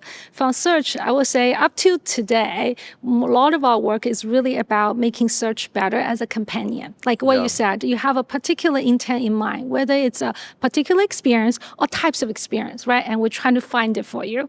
But what Michelle's talking about is actually the next stage. We are aspiring to go towards that. I'm not sure if a multi-turn query is the only solution, but we definitely want to go there. It's worth thinking about it, right? Yeah, it's like a concierge. Because we're used to link search, and whether we're using Bing or Google or some other thing, and Right. now all of society is going through Yes. complementing that with an AI supercharged Yes. type search. And when I think of shopping, just this morning, I was literally looking for a mini stereo auxiliary cable, 6 feet long, white, and I could feel that, I won't name the shopping site, it was having trouble putting that all together. And it was doing more of a context match rather than saying, okay, They have to be 6 feet long. They have to be white. They have to be a mini aux cable. Let's only show those. Right. There's a logic in your intent. And so that logic was not being picked up. Right, And so I right. think what you're saying is search may start to go down that Yeah. route. Yeah. I think as users are being trained by all these AI products, right, to be actually feeling natural to have a dialogue with a box, I think this behavior became potential sort of mature, and that's where potentially we want to explore too. And then, but as a baby step, just also as a PM, I like try to put things also in a practical terms. In the baby step, we're building a search landing page as a way to sort of starting the concierge journey. So user can come to the search box, maybe have intent, but immediately get value without even typing a single term, because they can find their recently played right. experiences, trending search queries, or their own queries, or maybe some sort of categorical experiences related to their sort of history. And over time, you can imagine that search landing page can become the place where they start this kind of multi-turn journey as well. That's super interesting. Yeah. I just learned something. The future of search actually is going to combine a lot more human understanding. Yes. So much potential for shopping sites, I think, as well as Roblox. Another feature of search we'll also start doing is no longer just one single entity, one search product. We used to have several search, right? I mean, we still do within Roblox platform. Right, because on Roblox, I can search for my friends, I can search for experiences, Yes. I can search for a piece of clothing, Yes. I can search for even an event. Yes, but in the user's eyes, like we're one company, one app. So we start putting things actually together. So we have this whole vision of omni search. Recently, we have already putting people search together with experience search. Next step is also bringing marketplace items to the same omni search as well. So users just go to one place and they can find all the things on Roblox. And the results are really good.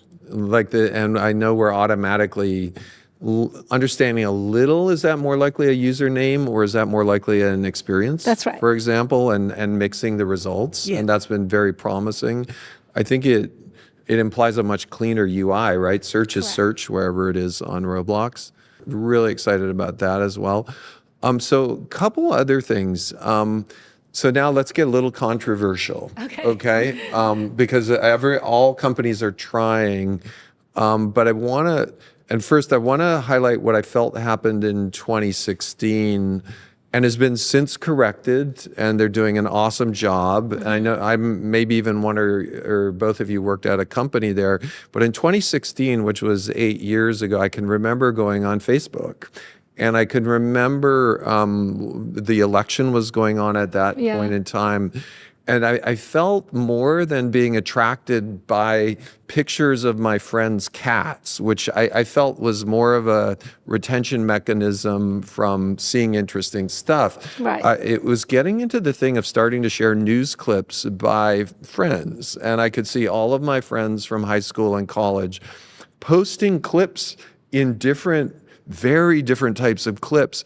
And it almost felt like the retention was switching to being either really like this or really don't like this. It was a little bit more of almost a moral outrage or a moral connection switch. And then I know that over the years, Facebook ultimately said, yeah, let's move a little bit more to user health or happiness. Mm-hmm. So it seems like this is a little bit of one thing to be aware of when designing a search or discovery system. And it does feel that might be related to short-term versus long-term optimization.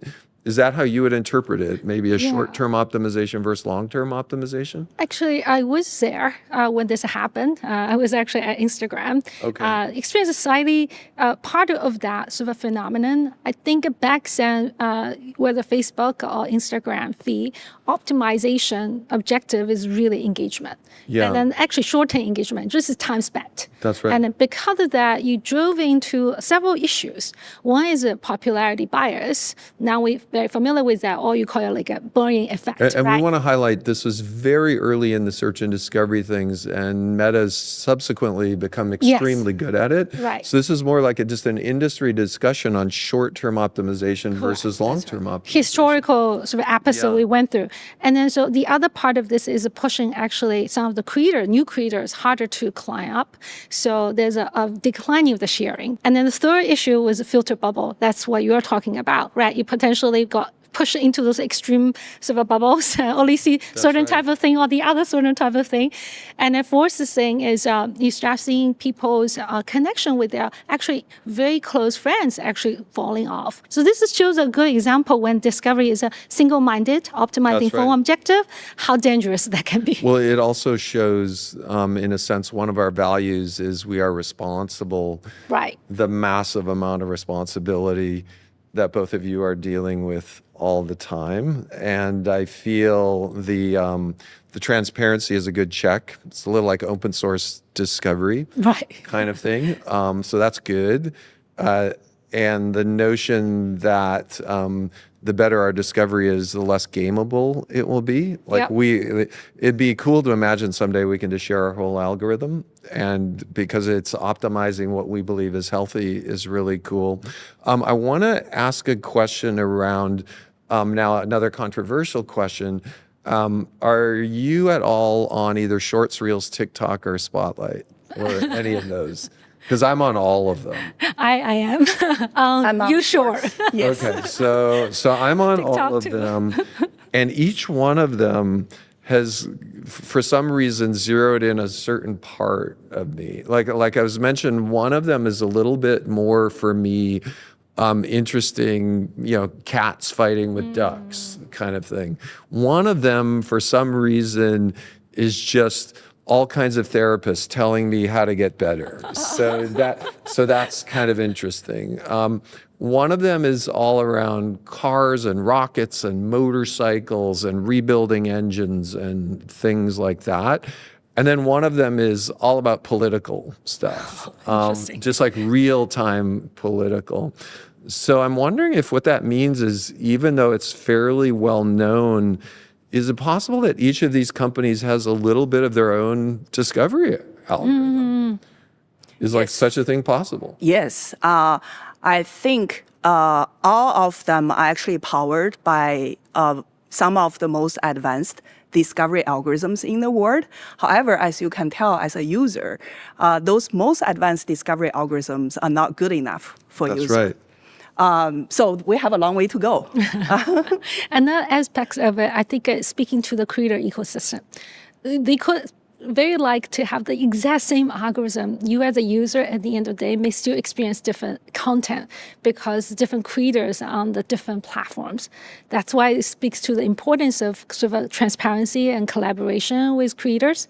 So for example, when I was at Instagram, I remember clearly that there's a community management team is actually go out of their way to work with the community, the creator community, to come up with different themes, different types of content trends to help sort of the creator ecosystem house, so to speak. Similarly, Roblox, we have DevRels, right? Work very closely with our creators, listening to what they want, listening to what they need to develop the next generation content for Roblox. And those efforts don't go unnoticed, because ultimately, when discovery is powerful, content is the king. So you need both to be a successful content platform. That's my firm belief. So the more these two can become closer to be together and amplify each other, the more successful that platform can be. Yeah, I think we should also try to get explicit user feedback. When you are getting frustrated, there's no way for you to tell them, I don't want this, right? That's right. So definitely explicit. But I do give them feedback because I just start flicking through videos more quickly. That's right. Like, don't like it, don't like it, don't like it. Yes. That's right. Yeah. Or multi-turn recommendations. Actually, this is speaking to a less known sort of a category of discovery. We talked about search-driven, recommendation-driven, even ads-driven discovery. But there's another type of discovery is kind of very serendipitous. So sometimes some of the platform purposely implement a function called like I feel lucky or random choices or explore or discover. They have different names. The idea is for someone like who's frustrated, you can get out of your bubble and try something completely new. And if you end up finding something new, then they can put that into your main feed. So that recommendation. it's interesting to think if that is a response to a non-optimal algorithm it's that a is hack. ending up in like a topographical minimum Right. versus, it's like, oh my gosh, we failed. Random jumpstart. Yes, like a local Yes. optimal, like jump you out of that. Okay, I want to jump just into any future visions that you're thinking about, either of you, for search and discovery. Some of the ones that I have tossed around as we think about our long-term objective is the notion that it may be different for different ages. So, and this would be not any promise feature, but I am optimistic about us thinking, because in many ways we think about our product relative to age. It's interesting to think what would be our optimal objective function for a 6-year-old on Roblox. And we might lean more educational for that objective function. In certain ways, we might have a different objective function for someone who's 40, for example. So that's my idea. Stay tuned, because I know we all get together a lot and talk about things. But I'm curious about if both of your ideas of where we might see this go. Yeah. I would say we need to balance discovery versus security and civility. You actually touch upon that point. A lot of the large language models have this jailbreak problem, right? It's gonna be so that basically means I start to ask questions, and eventually the large language model says something that's completely outrageous, right? Which is, I think, what hundreds, if not thousands, of extremely creative Roblox users would love to see happen, right? They love to push the system in more of a creative way. Yes, especially when we have 3D generation, That's right. When each individual component looks secure and civil, and how do you combine them together to make a gameplay that's a jailbreak? So that's definitely one of the challenging problems we need to handle, especially for a metaverse-based platform. Nice. I'll speak How about to Chen, where do you think it's yes. I'll speak to two things. One is more short term, one is maybe more long term future. And first, internally, within even the discovery org, we're trying to build a lot of the components in a scalable way, so that page construction don't just apply to home, but can be applied to search, to charts, to EDP, experience detail page, right? And meanwhile, discovery as a platform can also be helpful for marketplace, social, That's right. ads, but eventually can also be as a platform for creators, as what you just alluded to. The more future sort of vision I have in mind is speaking to this component of discovery and content needs to work together to really create the magic. Yeah. And I'm seeing this happening because of, thanks to all the advancement in AI. Now with generative AI, the same types of creation data not only useful to create kind of an awesome experience, it can also be useful as content co-star and connect back to the user, get feedback, so the creators can understand what works, what doesn't work in a much shorter period of time instead of years. That's really Right. interesting. So one startup I was looking into is like Suno. They does this music generation. So within maybe 10 seconds, you can create a very awesome, catchy song with a bunch of metadata you put in. But then smartly use the same metadata you use to generate that song for recommendation.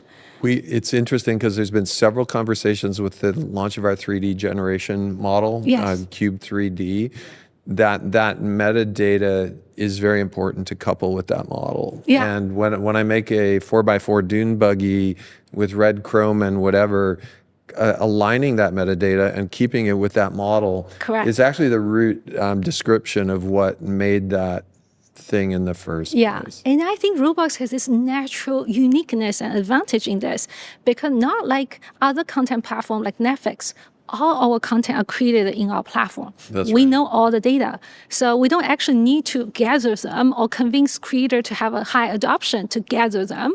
We just need to connect the dots, right? And then secondly, we have already seen a small feedback loop is formulating with the thumbnail personalization. We gave the creator the tool, they generate the thumbnail, we give them feedback, they come back with better thumbnail. Now imagine if the thumbnail, we also help them generate. And now they can even do better job with this whole loop, but they can know very quickly if this thumbnail is doing well or not.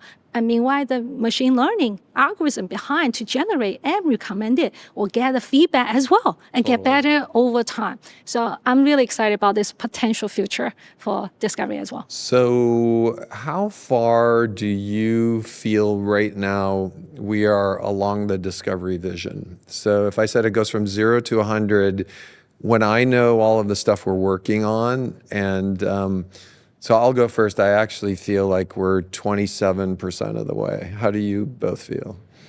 As an engineer, I'm with you. Engineers are always very pessimistic, but I know Chen, she's very optimistic. That's why whenever she said ETA, I said, I need to move it by a month. No, actually, I think maybe a more, well, I wouldn't say pessimistic, but I feel we have a long way to go. We still have a lot to build. That's right. So we're probably in the 10 to 20 region as well. Mine is more around knowing what we're thinking about. Yeah. Discovery is going to get a lot more fun over That's Correct. Yes. Same here, same here. Discovery is going to be so fun and so intimate and so personal. I think there's a lot of room here. Yeah, Yeah. because I don't just look at the algorithm innovation. I'm very confident we can push out. I also see there's a tons of new UI patterns, interaction we can put on to the platform, given we are 3D experience platform, right? Look at what we have. I think there's a long way to go from 2D to 3D. One day we may have a 3D discovery experience for 3D experience. That's what I'm hoping one day we can realize. So from that sense, that's why we're 10 to 20%. A lot more product use cases. Yes, exactly. What your, and also on the search side as well, as you were talking about AI integrating into search, one could imagine whatever happens with virtual clothing will happen with physical clothing. And so as you were talking about that, it was making me think I have many avatars, including one that's my same shape and size. And if I go to, say I'm going to the Academy Awards, not that I'm going to go there, but if I was in the audience in the Academy Awards, I would probably say, hey, I'm going to be going to the Academy Awards in 3 weeks. I need a stylish tuxedo that's a little, something I wouldn't normally buy. I want to lean to blah, blah, blah, and see my avatar with all of those items as part of maybe even physical world shopping. Yes. So, Yeah. so AI for search, that popped into my That's mind very as a exciting. Yes. huge opportunity. Yeah, definitely. And then there's another aspect of this is also live ops. I think we started this whole experiment from early last year, right? And seeing so much success, working close side by side with our creator community, pushing out awesome updates, new experience events for our community. And right now our frequency cannot be too high, although it's already quarterly. But I imagine one day, every single day, there's some cultural moment, there's some event happening, and then we're working together side by side with the creator, putting it up onto the platform. That will be so much fun as well. Yeah, that live ops thing makes me feel like one of the 4 short form videos that I use, feels more like real time in a way. Others don't. So live ops has that real time component. Yes, exactly. Okay, well, hopefully if you were listening today, you know now what search discovery and recommendations are, and who could have been better to share it with than Chen and Michelle. Thank you both for joining me. I think our audience learned a lot today. Really appreciate it. Thank you, Dave. Dave. Okay, thank you both. We're happy Thank to be you. here.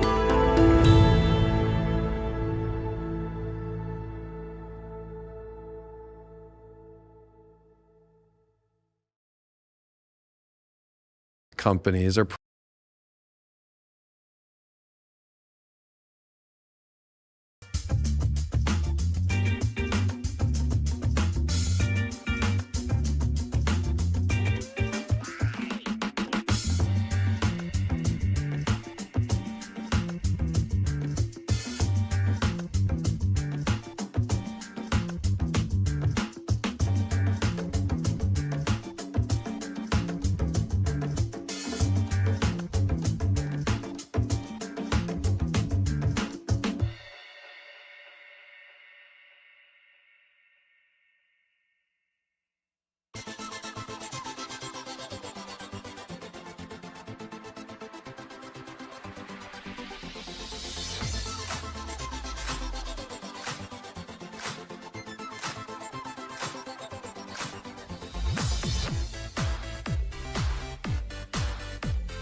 Olá, tudo bom com vocês? Como é que vocês estão? É um prazer estar aqui fazendo a nossa primeira apresentação em português do Inspire 2025. Eu estou aqui com a Isadora, daqui a pouco eu vou apresentar ela também, mas antes da gente começar, alguns recadinhos. Eu vou falar inglês rapidinho, só para poder me comunicar com o resto das pessoas que estão aqui, mas daqui a pouquinho eu volto para português. Então, vamos lá. Hello, everyone. So today we're going to have our Inspire workshop. We're going to have Isadora. She's going to talk about building branded experiences on Roblox. This workshop, it will be hosted in Portuguese, but for people who do not speak Portuguese, we have a caption option available. It's in the QR code on the top right of your screen. If you scan that, you can select a language that you speak, and it will be automatically subtitled for you. Okay, so I'll go back to speaking in Portuguese now. Então agora sim, em português, bom dia para todo mundo, como é que vocês estão?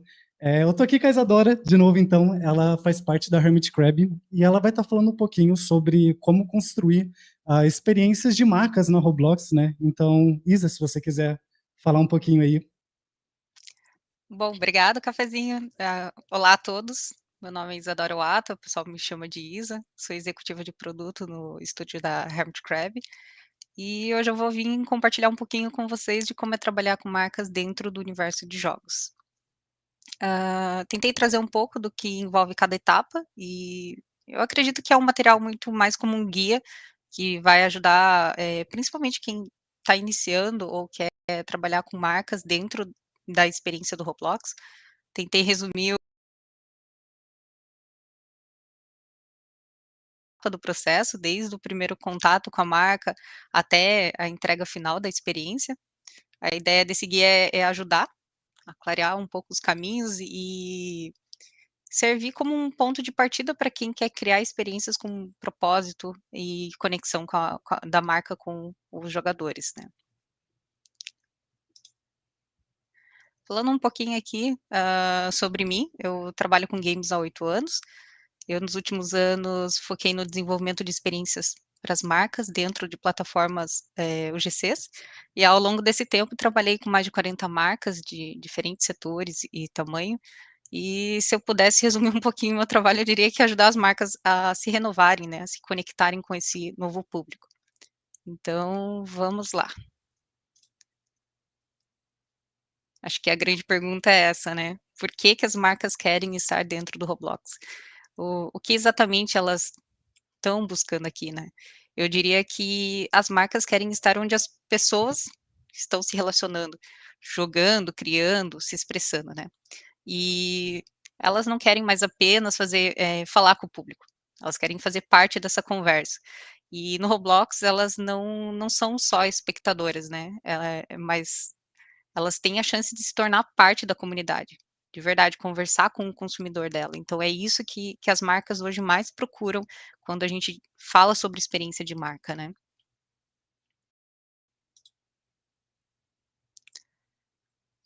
Entendendo isso, então a gente chega no próximo ponto, que é o Roblox hoje ele é visto pelas marcas, né, como uma nova fonte de mídia, um novo espaço para ela se comunicar com o público de uma forma imersiva e menos tradicional. E para mostrar o potencial que elas estão de olho hoje no Roblox, trouxe aqui alguns dados que eu considero super importante, que hoje o Roblox já bateu, até deve estar um pouco já defasado essa data, esse valor, porque está constantemente batendo novos recordes, né? Mas o último recorde foi de 97,8 milhões de usuários ativos mensais. São mais de 3,5 bilhões de horas jogadas por mês. E uma média de 144 minutos diários por jogadores. Agora, se a gente compara isso com uma mídia tradicional, onde um comercial de TV tem em média 30 segundos, ou até 60 segundos, se a gente estiver falando de um espaço premium, né? A Roblox claramente se posiciona como uma alternativa muito atraente. Mas não é só sobre um tempo de exposição. Um dos maiores desafios hoje é como se conectar de verdade com a geração Z e a Alpha, né? E o Roblox já é o lugar onde essas gerações estão. Seja jogando, criando, interagindo todos os dias, né? Então, o que as métricas mostram é exatamente esse público que mais consome as experiências da plataforma. Porque essas gerações, elas não querem mais consumir a publicidade de uma forma tradicional que a gente conhece. Elas querem viver a marca, elas querem experienciar, interagir, fazer parte da marca, né? Então, se uma marca ela quer ser vista, né, ela compra mídia. E se ela quer ser vivida, ela cria uma experiência dentro de um jogo. Acho que essa frase resume bem o que a gente busca construir em cada projeto com as marcas, né? Diariamente aí, trazendo elas para dentro do Roblox. E agora, trouxe aqui o case da Barbie para a gente fazer uma análise, né? A Barbie ela foi criada pela Mattel ali em 59, né? E acredito que muitos aqui já tenham tido o contato com ela na infância, seja brincando ou através, né, de primas, irmãs ali que brincavam com as Barbies.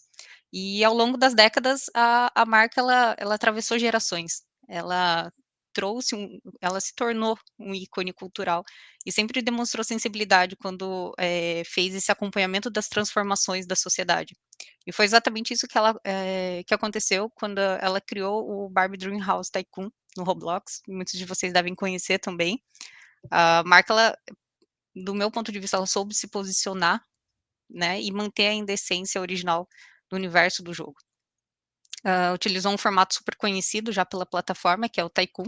Então, ela já foi direto numa linguagem conhecida na plataforma, mas sem perder a identidade dela. A experiência ela oferece as mesmas diversões clássicas, né, que é o montar a casa, trocar de roupa, personalizar espaços, só que agora em um ambiente digital. O mais relevante é que a Mattel compreendeu algo muito importante, que a gente sempre diz, né, hoje as meninas elas não estão mais brincando de bonecas só no mundo físico, elas estão dentro dos jogos, elas estão conectadas, elas estão no Roblox. Então, como resultado, a marca ela se manteve atual. Gerou engajamento e se posicionou de uma forma relevante para uma nova geração, né, ela se reformulou. E não é à toa que essa experiência ela se mantém das 10 melhores experiências de marcas dos últimos anos dentro da plataforma Roblox, né. Então ela conseguiu unir o legado da marca e a inovação de um jeito muito estratégico. Por isso que eu considero um ótimo case para trazer aqui para vocês, né. Trazer aqui um pouquinho sobre objetivos de marca que depois de conhecer tanto, e trabalhar com tantas marcas, posso dizer que, as que realmente estão buscando transformação, né, normalmente elas vêm atrás de 3 principais objetivos, né. Objetivo de renovação, que é quando a marca quer atualizar a forma como ela é percebida pelo usuário, querem mostrar que são alinhadas com uma tendência cultural e tecnológica, quebrar aquela imagem do antiga, tradicional. Também com o objetivo de expansão, nesse caso o foco é lembrar a marca, levar a marca para uma nova audiência, ou entrar num território onde ela ainda não é forte ou presente, tá. E também o objetivo de engajamento. Aqui a ideia é fortalecer o relacionamento que ela já tem, né, com os consumidores da marca. E é sobre aprofundar esse vínculo, né, não deixar a marca cair no esquecimento. Agora, claro, nem toda marca vem com isso bem desenhado, né, na maioria das vezes a gente constrói esse direcionamento junto com a marca, entendendo o momento da marca, os objetivos dela, o que faz sentido dentro do contexto da plataforma. Deixa eu só tomar um golinho de água aqui.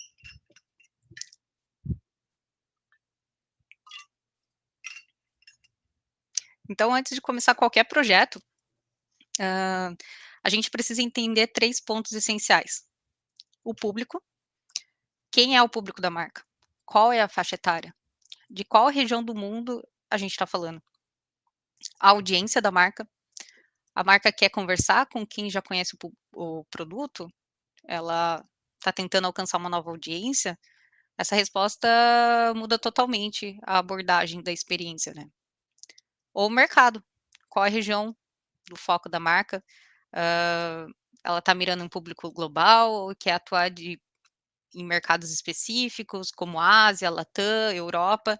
E a Roblox, ela se destaca nesse item, porque ela é uma plataforma global, então ela permite a gente fazer esses filtros de forma estratégica para a marca, né? Direcionando a experiência para o público certo no lugar certo.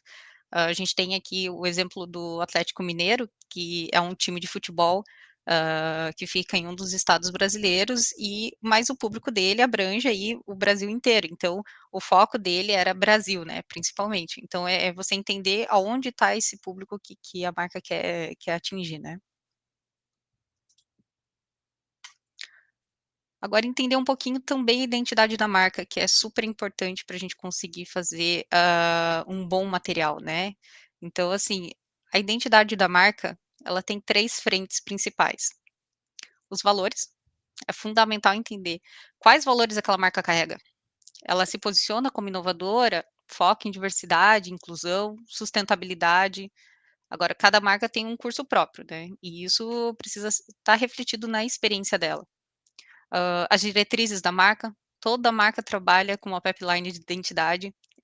Quem ainda não pôde pegar uma em mãos, quando pegar vai ver que muitas são extremamente extensas, né?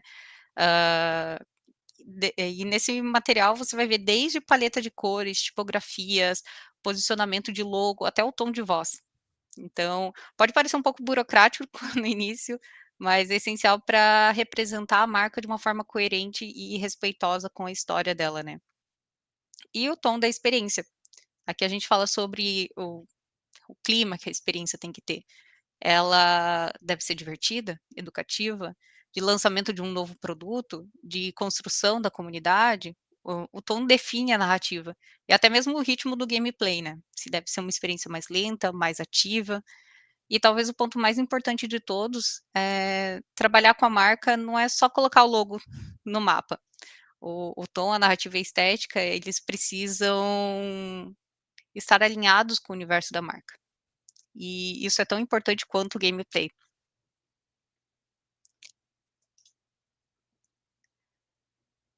Esse é um tópico que eu quis trazer aqui, porque sinceramente eu acho que é uma dúvida muito recorrente entre as marcas, tá? Elas se perguntam, tá, o que exatamente vamos fazer dentro do jogo? Vai ser uma experiência jogável? Ou vai ser apenas uma inserção publicitária? E qual a diferença entre elas, né? E aqui vale esclarecer esse ponto. Experiência jogável é quando criamos algo interativo, imersivo, né? Pensando para representar a marca de uma forma autêntica dentro do jogo. É quando realmente se vive a marca dentro da narrativa, né? Já a publicidade é quando a gente usa elementos visuais de marca dentro do ambiente. Pode ser uma logo, um banner, um painel publicitário, né, dentro do mapa. E assim, uma coisa que é importante, que um formato não exclui o outro. Eles podem, e muitas vezes acontece, eles andam juntos, né, eles se complementam. Mas do ponto de vista da experiência do Roblox, a interatividade é que gera conexão. Tá? Então a marca pode até querer colocar o banner dela lá dentro, mas o que vai estar gerando essa conexão com o usuário são as mecânicas, são os interagíveis dentro da experiência, né? Aqui eu trouxe como exemplo a nossa experiência da Caixa. A Caixa é um dos grandes bancos da América do Sul, e eles trouxeram dentro da experiência deles a ideia de trazer educação financeira. E a gente abordou de diversas formas, né? Tanto essa com questões de publicidade, quanto a experiência jogável. Então, elas se complementaram aqui dentro da experiência. Trouxe um pouquinho sobre Phygital. Para os que não estão tão familiarizados com o termo, falando de uma forma bem simples, né? Phygital é quando o digital e o físico eles se encontram. É quando a experiência sai da tela e vira uma ação no mundo real, ou o contrário, né? Então, eu trouxe 3 exemplos bem diferentes aqui para mostrar isso na prática, né? A experiência da NFL, do Tycoon, que foi uma experiência que, durante os jogos reais da NFL, os jogadores dentro da experiência podiam desbloquear itens exclusivos. Era uma conexão direta entre quem estava no jogo ou assistindo de casa e quem estava jogando dentro do Roblox.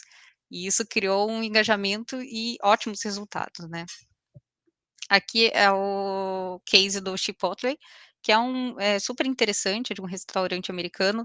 Eles criaram uma experiência com um labirinto dentro do jogo, e os 30 primeiros jogadores que completassem essa missão, eles ganhavam um código para retirar um burrito de graça nas lojas físicas, né? E o resultado disso?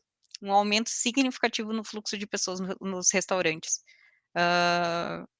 Burrito e engajamento ao mesmo tempo. Então, assim, é isso que a marca está esperando que a gente leve. Quais são as possibilidades, né, de ativação? Esse terceiro foi do Comitê Olímpico do Brasil, que é uma experiência que nós trabalhamos aqui no estúdio. Somos os desenvolvedores oficiais do Comitê Olímpico do Brasil, né? E no ano passado, nós criamos um hobby dentro do Roblox, exclusivo para eles, e essa mesma ação aconteceu em diversos shoppings do Brasil. Então, as crianças podiam jogar no local e ainda ganhar prêmios. E isso gerou um aumento real no público indo para os shoppings, né?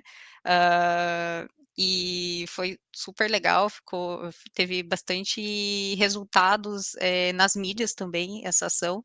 E o digital é sobre isso, né? É criar essa ponte, é transformar o digital em ativações reais, né? E o real passa a ser uma extensão do jogo. Um tópico que está de volta e vale muito a pena a gente tá dando uma atenção é o Shopify. Ele agora está integrado ali dentro da experiência da Adidas no Roblox, e isso é simplesmente fantástico para a gente que trabalha com marca, né? Por quê? Porque esse movimento mostra o próximo nível para as marcas dentro da plataforma. A interação entre o marketplace de marcas e o marketplace do Roblox, né? Ou seja, o jogador pode ter a experiência imersiva com a marca dentro do jogo e, ao mesmo tempo, ter acesso direto a produtos físicos ou digitais daquela marca, né? É só início, ainda está em desenvolvimento, mas as marcas já estão atrás, né, de criar essa integração de marketplaces, né? Esse tipo de interação ainda é nova, mas eu acredito ser o próximo passo ali para desenvolvimento de experiências UGCs.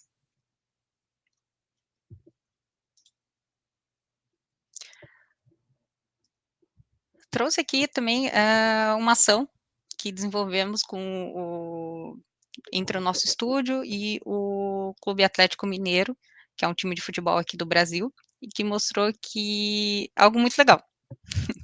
Dentro do Roblox, a comunidade é a própria torcida, né? Nesse caso do Atlético Mineiro. Na imagem à esquerda, temos a camisa oficial de 2025, que foi lançada de uma forma simultânea no meio físico e digital, dentro da plataforma. E já na imagem da direita, a gente tem o manto da massa, que também é uma camisa, mas que ela foi criada pela própria torcida. E que passou por votação no app oficial do clube, junto com outras 4 opções, que é essa listinha aqui de votação, né? Então, antes de se tornar uma UGC dentro do Roblox, a comunidade do time escolheu o que ia querer como UGC. Esse é um exemplo claro de como no Roblox, quem direciona as ações da marca é o público. E a comunidade que valida, participa, impulsiona as ações, né? Então, assim, o sucesso da ativação está totalmente atrelado à participação da comunidade real do time, né? Isso é muito legal. Diferente, então, o que muda um pouco, assim, na nossa parte de desenvolvedores de jogos, tá? Diferente de um pitch tradicional de jogo, quando a gente está falando de marca, a gente precisa ir além da ideia divertida ou da mecânica interessante que a gente vai, né, tá oferecendo. É essencial trazer todas essas visões que a gente apresentou até aqui, quem é o público, construir isso com a marca, né? Qual o objetivo da marca, qual o tom da experiência, quais valores ela quer comunicar, porque no fim, a gente não está falando só de um jogo, né? A gente está apresentando uma plataforma estratégica de conexão. Então, tudo isso precisa estar no pitch, o que é um pouco fora do comum para um pitch tradicional, né?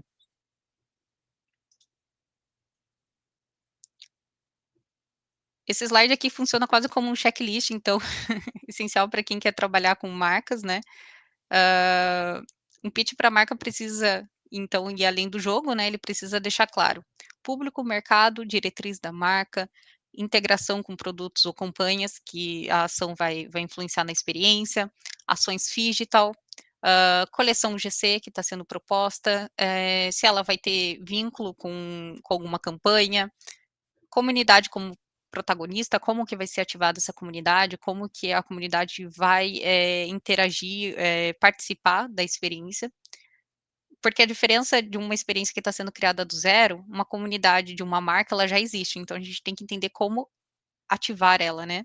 E os objetivos reais da marca, com aquela experiência, qual é o objetivo dela criando essa experiência, né.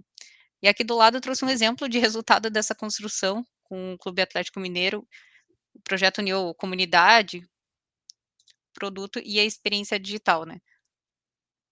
Então toda a experiência foi, customizada para a marca, né.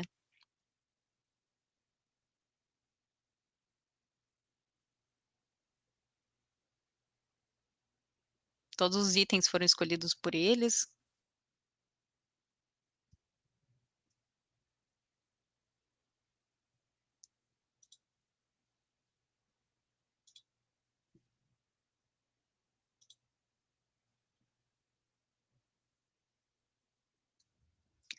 Então uma coisa que eu gosto de reforçar, e eu sempre estou falando isso para o nosso time, né, muitos dos termos técnicos que a gente usa no dia a dia do desenvolvimento, né, não fazem muito sentido para quem está do outro lado, no caso as marcas, né.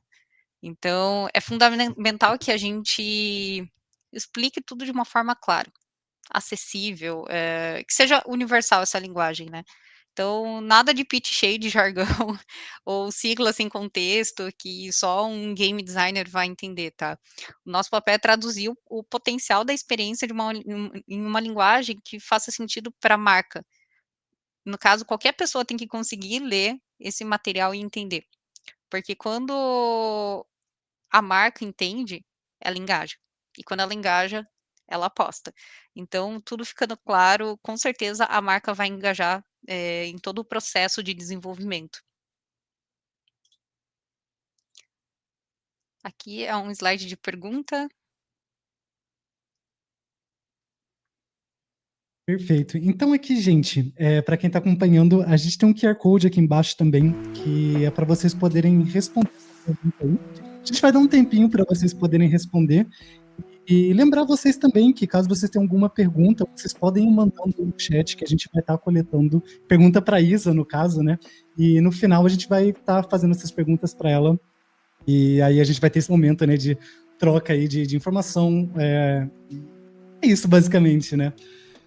Então não esqueçam aí de deixar pergunta e de deixarem, de lerem também o QR Code que está aqui embaixo para vocês poderem responder a pergunta e terem chance aí de ganhar, né, o itemzinho, aquele chapéu que vocês tanto querem e também coisas a mais.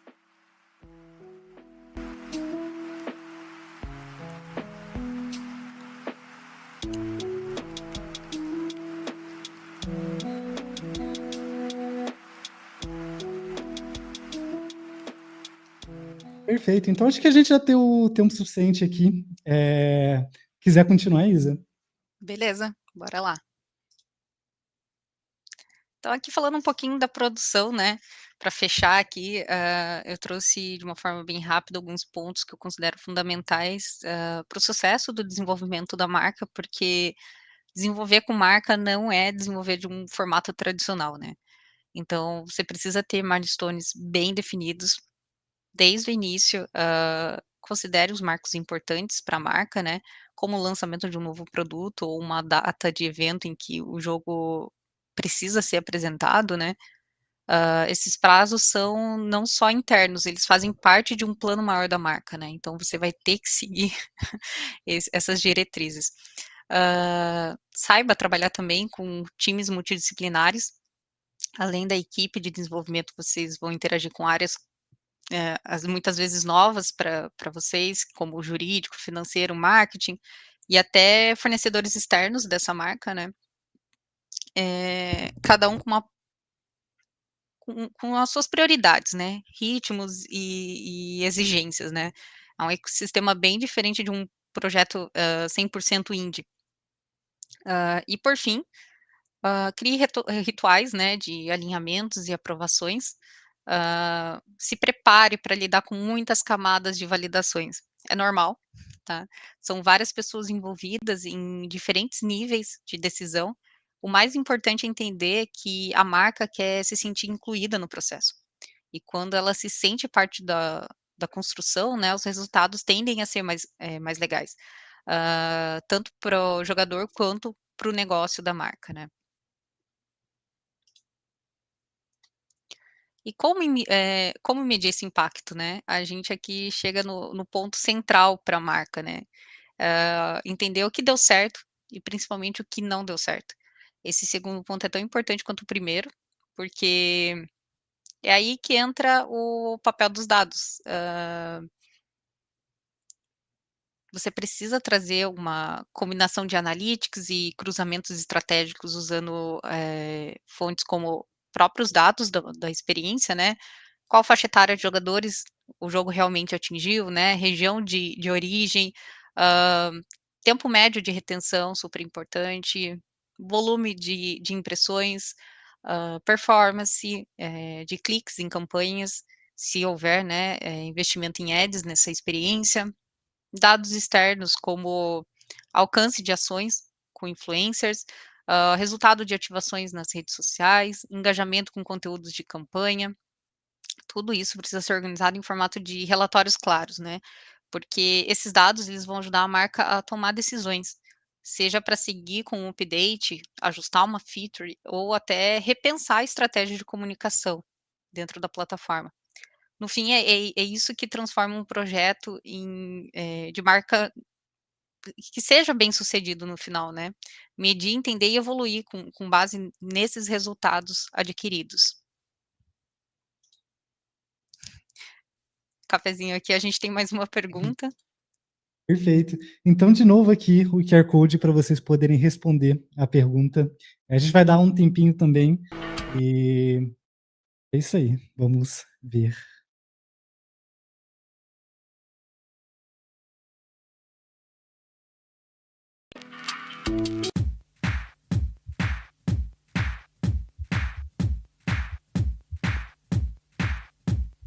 Agitada.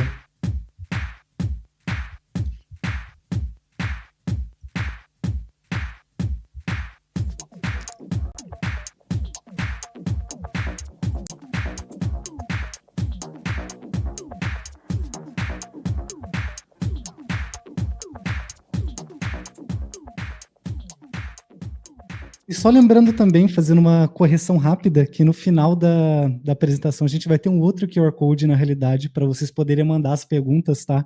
Então, é isso aí. No finalzinho a gente vai ter mais um para vocês poderem perguntar aqui para a gente, beleza?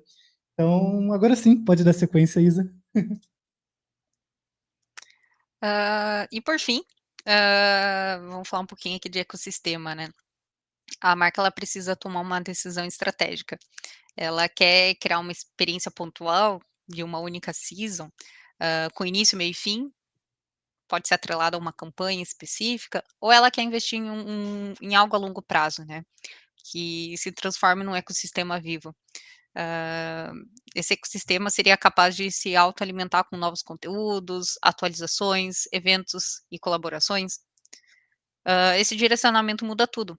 O designer da experiência, o planejamento de conteúdo, a forma como a comunidade vai engajar ao longo do tempo, e cabe a nós, desenvolvedores e parceiros, né, ajudar a marca a entender os caminhos e a construir o que fizer mais sentido para o momento dela, né. E por hoje é isso, pessoal. Agradeço a atenção de vocês até aqui. Agora a gente vai abrir para perguntas. Perfeito. Então, agora sim, como prometido, o QR Code aí para vocês poderem mandar as perguntas para a gente. Eu tenho algumas aqui que já foram selecionadas aqui pelo chat para a gente começar enquanto o povo vai mandando. A primeira delas, a gente quer saber qual que foi o seu maior desafio quando você entrou para esse mundo de desenvolvimento na Roblox. Foi principalmente entender que nossas discussões diárias de designer, principalmente, na época eu trabalhava como level designer ainda, né, ele não era a única coisa que eu tinha que me preocupar, né. Quando a gente começou a desenvolver marcas, né, a gente entendeu que existem muito mais perguntas por trás disso do que desenvolver só a mecânica, algo divertido, né. E dentro do Roblox ainda entender também como que essa comunidade ela interage ali dentro. Então eu acho que o maior desafio é a comunidade, é entender como construir essa comunidade e essa comunicação com ela. Perfeito, legal. E indo assim um pouco mais para o lado de gestão de equipe, talvez, não sei se a gente pode dizer assim, mas você, né, fazendo parte da Hermit, conta pra gente um pouquinho como que é trabalhar numa equipe assim maior dentro da Roblox, né? Porque a gente tem muita gente que começa, às vezes, ou com um grupo de amigo ou sozinho. Como que você acha que é essa dinâmica de ter uma empresa toda por trás, né? Quando nós começamos o setor de meta, começamos com poucas pessoas, éramos 5, então a gente teve essas 2 visões, né, time pequeno e hoje um time aí que chega para mais de 40 pessoas. E assim, o maior desafio da gestão, assim, é conseguir acompanhar a quantidade de projetos que são geridos, né, todos os dias, né. A gente como liderança ali tem que estar, dando apoio técnico para o time, mas também fornecendo meios para que eles consigam se desenvolver, né. Então assim, eu acho que hoje o maior desafio, pelo menos para mim, é conseguir acompanhar tudo, né. Hoje a gente tem mais de 7 projetos acontecendo ali, em conjunto, então, é acompanhar eles e estar atualizada sobre tudo que está acontecendo e já pensando em materiais para o futuro, seja para um update ou para uma extensão de projeto, né. Então, para mim, esse está sendo o maior desafio. Legal, perfeito. E voltando agora de novo então para a parte de marcas, a gente quer saber se você tem alguma ideia de como que esse relacionamento com a marca pode se expandir no futuro. Olha, eu acredito que quando as marcas entenderem que, a Roblox, os jogos no geral são uma nova mídia, a gente vai começar a trabalhar como hoje as publicidades, né, acontecem ali, seja em YouTube ou, TikTok, em qualquer outra dessas plataformas, né. Eu acho que a integração delas vai ser mais rápida, e as ações também vão ser mais, rotineiras, né. Então, assim, a partir do momento que uma marca entende como ela vai interagir, como que ela vai comunicar um produto dela ali dentro, hoje é um processo um pouco longo, porque é isso que eu comentei, né, na apresentação, ainda tem essas camadas e camadas que não são só de aprovações, mas que você às vezes tem que explicar do que se trata. A partir do momento que a marca entender como que acontece essa mídia, eu acho que tudo vai fluir muito mais rápido, sabe. Perfeito, faz sentido. Eh, e pensando também um pouco mais em KPIs, além dos que você citou, você acha que tem mais algum que é bem importante a gente ficar atento?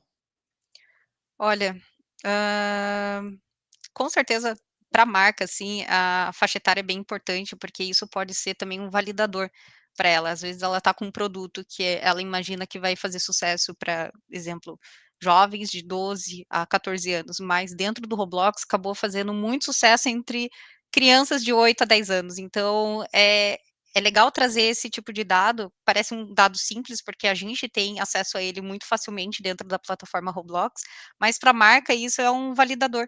Será que meu produto está conversando realmente com o público que eu imaginava? Porque, assim, as marcas hoje, elas precisam muito fazer pesquisa de mercado para conseguir esses dados, né. E como que você faz uma pesquisa com uma criança? Você não faz, né. Então, assim, você escutou a resposta de pais, né, e ali no Roblox você está escutando uma resposta do usuário mesmo, né. Perfeito. Realmente é bem mais direto, né, você esse contato com quem está lá realmente engajando, né.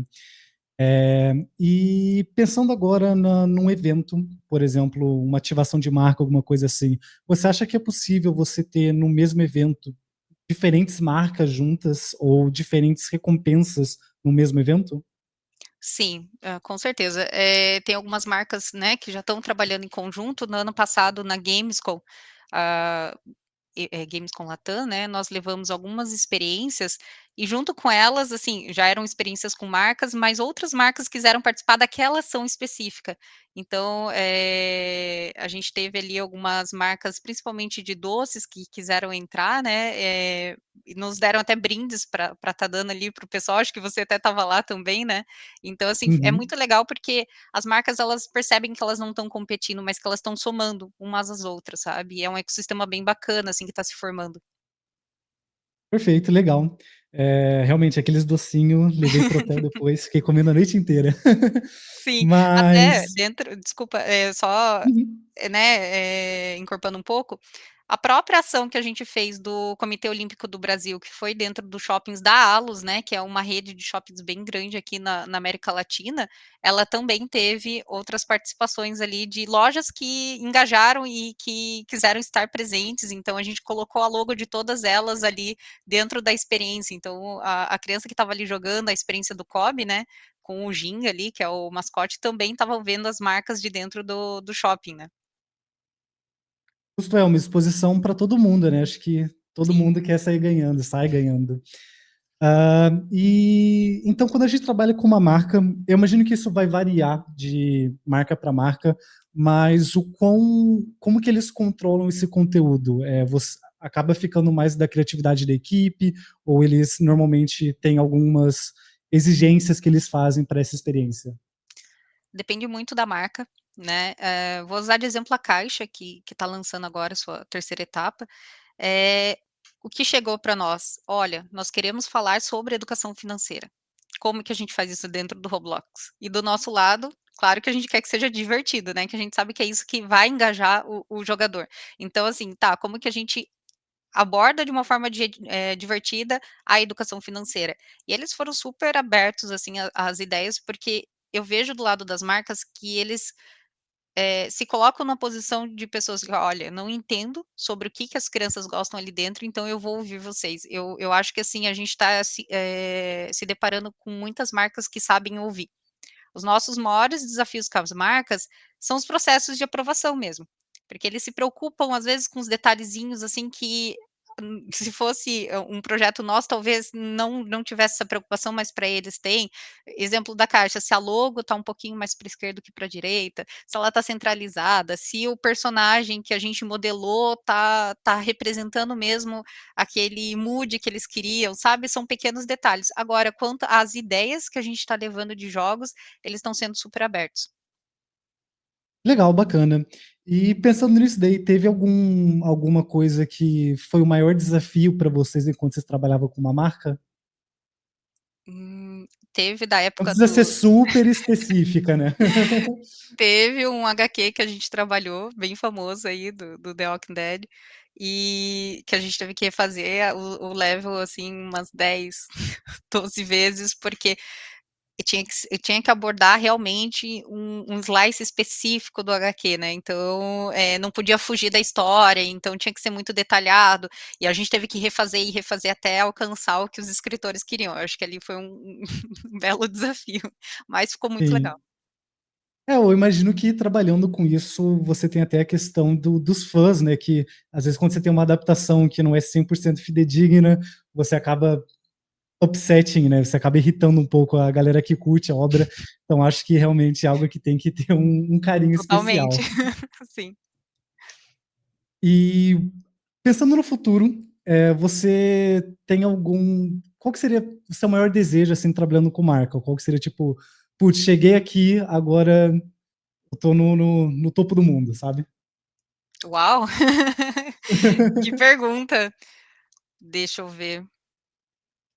Bom, eu acho que eu posso falar não só por mim, mas pelo meu time, assim, é trabalhar com marcas que a gente sinta orgulho, tá, acima de tudo. Hoje a gente já tá fazendo uma boa seleção do que entra, né, mas e isso vem da própria Hermit, a gente vê que eles se preocupam em não estar se associando a todas as marcas, mas, tipo, a marcas que representam o que eles querem, mas eu acredito que o meu mundo perfeito seria uma marca, assim, que quer desenvolver a super longo prazo, construir uma coisa de uma forma um pouco mais, construindo realmente a base, sabe, da experiência e ir realmente evoluindo, né. E eu acho que isso seria o ideal para qualquer desenvolvedor, para você poder realmente pensar em cada pecinha do jogo, cada update que você vai fazer, né? Então, eu acho que esse seria o ideal, alguma experiência muito a longo prazo, assim, que eu pudesse desenvolver bem tranquilamente. Eu acho que é meio utópico da minha parte, mas seria muito divertido, tipo um RPG, assim, sabe? Eu ia gostar bastante. Legal. Não, a gente tá torcendo para isso. Eu sou um grande fã de RPG, então quando eu te ver Também. aí, pode ter certeza que eu vou estar jogando todos os dias.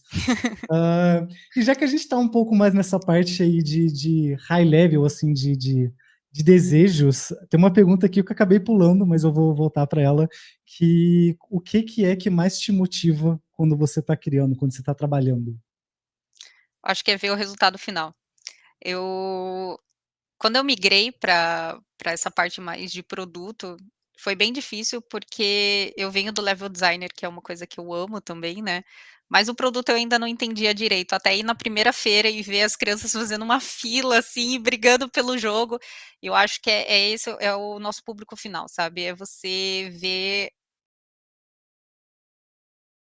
realmente o jogador engajado ali, querendo realmente jogar seu jogo,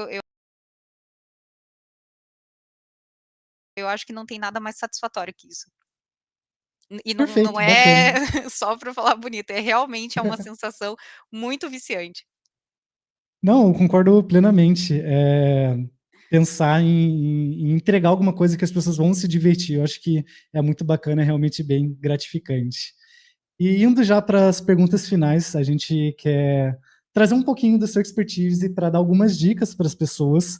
Então, a gente quer saber quais que são dicas que você daria para quem está querendo entrar no desenvolvimento. Então, às vezes, como que você pode divulgar, qual que é um bom lugar para divulgar o seu trabalho, se existem cursos que vocês, às vezes, podem até dar para os seus funcionários, ou que quando alguém está entrando, né, para a equipe, se vocês têm algum processo assim para, sei lá, ler o Dev Forum, ler algum coisas no YouTube, no geral, assim, o que você diria para alguém que está começando na Roblox? Olha, a gente, depois de todos esses anos trabalhando aí, crescendo o time, a gente criou um processo de onboarding que passa de um mês, que não é tão tradicional, né, geralmente onboarding é uma coisa super rápida, mas a gente conseguiu desenvolver essa metodologia que a gente vê que funciona. Não adianta a pessoa entrar ali para trabalhar com a gente, já amanhã tem que saber tudo, não, não tem que. E a primeira coisa que a gente sempre fala é: vai jogar. Tem que jogar, sabe, jogar diariamente. Então, assim, se você está entrando na plataforma Roblox, entre e jogue. Eu mesma jogo dia sim, dia não com meu sobrinho. Então, assim, ache alguém para jogar com você, experiencia as experiências, de uma forma da visão tentando se divertir. Procure experiências que realmente, te engajem, porque você vai começar a entender como é o raciocínio por trás dos jogadores, né. Então, assim, é sempre o nosso processo começa com onboarding, assim, a pessoa vai jogar, depois a gente passa por uma documentação que a gente já foi, fazendo durante esses anos, né. Claro, a documentação do Roblox é muito completa, tem até IA, né, que ajuda a gente a estar achando a documentação, mas, assim, é muito importante que a pessoa que está jogando faça a sua documentação, sobre o que ela experienciou, o que que ela viu de diferente naquele jogo específico, né. Acompanha as novidades, né, da plataforma, acho que é super importante para quem está desenvolvendo, porque às vezes uma novidade acaba impactando tudo que a gente vai fazer nos próximos meses, né, e acima de tudo ouvir o time. Hoje a gente tem um time multidisciplinar em todas as squads, né, então é formado por programador, designer, artistas, produtor, então assim, a gente vê que todo mundo, colabora de um jeitinho, assim, com a sua parte. E quando a pessoa entra para desenvolver, é super importante que ela ouça sobre eles, assim, escute o que eles têm a dizer, porque ali ele vai entender como que ele vai se relacionar com o time de desenvolvimento, né, porque acaba que ninguém faz um jogo sozinho, né. Perfeito. Não, acho que faz total sentido, você viver, né, o que você está trabalhando é fundamental para você realmente entender todos os processos e tudo mais, então, muito bacana. Um mês de onboarding é realmente bem interessante, e acho que faz total sentido. E junto dessa pergunta, a gente tinha também, eu separei as duas, né, para ficar mais fácil de responder, mas pensando então que a gente já começou, a gente já está desenvolvendo, já tem a nossa experiência, ou então os nossos itens, você acha que é possível alguém que está começando, ou que já está mais no intermediário, assim, realmente viver de desenvolvimento? Como que você vê essa questão? Sim. Hoje, na plataforma Roblox, você demora um tempo para conseguir monetizar, então eu vejo o outsourcing com as marcas como uma boa saída para quem quer desenvolver. Eu acho que tem marcas em todos os países querendo entrar nisso, sabe, e muitas vezes não tem essa oferta local, assim, digamos, marcas brasileiras estão tentando entrar, por onde eu entro? Existe essa dúvida, né, e você criando esse seu material, não só de games, mas voltando para as marcas de tipo: "Olha, como vocês podem entrar nos jogos", você acaba pegando uma fatia do mercado que ainda não recebe a atenção que deveria e que tem um budget ali para tá financiando esse jogo, né, então, assim, é uma boa saída. E também desenvolver já seus jogos pensando numa monetização a longo prazo, né, para futuramente também você receber um valor por estar dando manutenção e expandindo o seu jogo dentro da Roblox. Perfeito, bacana. Então, essas daqui eram as perguntas que a gente tinha separado. Muito obrigado pela participação, foi Obrigada incrível a estar você. aqui, escutando um pouco mais sobre você e sobre a Hermit como um todo, né, sobre todo esse mundo aí de trabalhar com marcas, é algo realmente bem novo, bem interessante, ainda mais com essa atualização que teve das IPs, né. O que você acha disso? Você chegou a ver?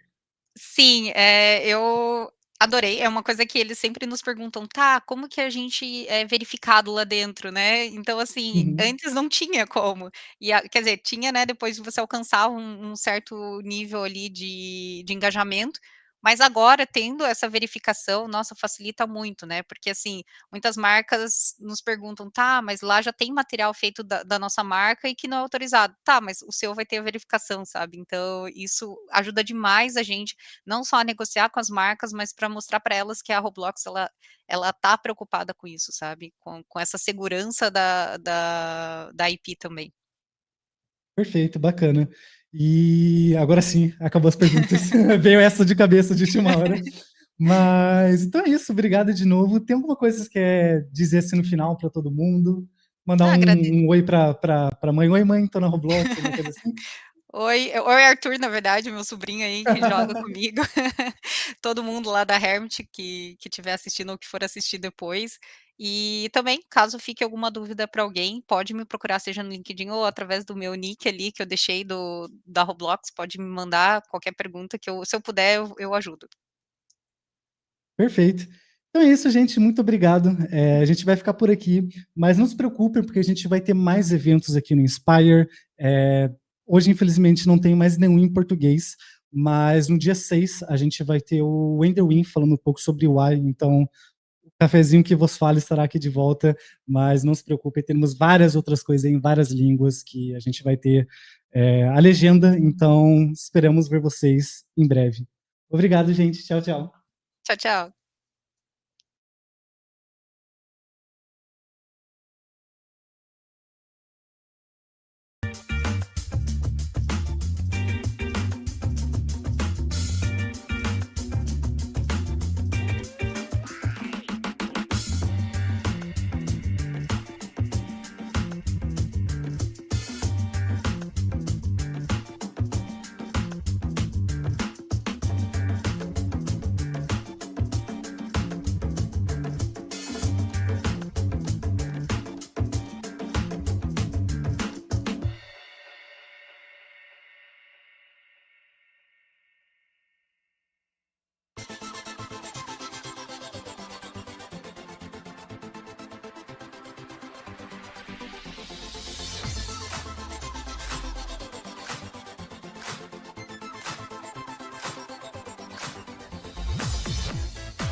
Please welcome Zen Fang to the stage.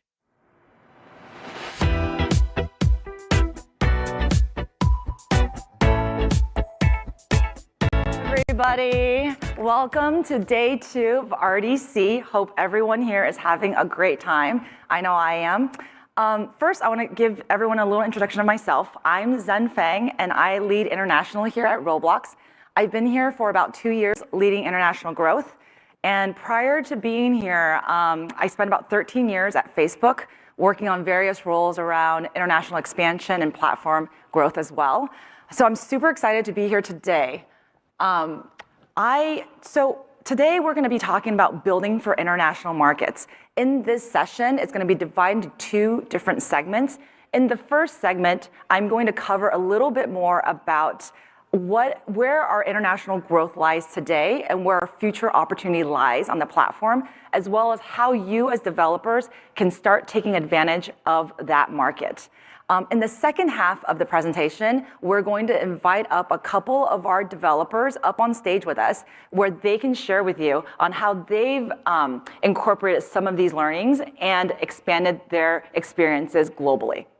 So I'm really excited here to be talking to you about this topic, and hopefully you all can walk away with this with some ideas of what to build next, how to expand for international markets, and how to take advantage of this growth that we're seeing on Roblox platform.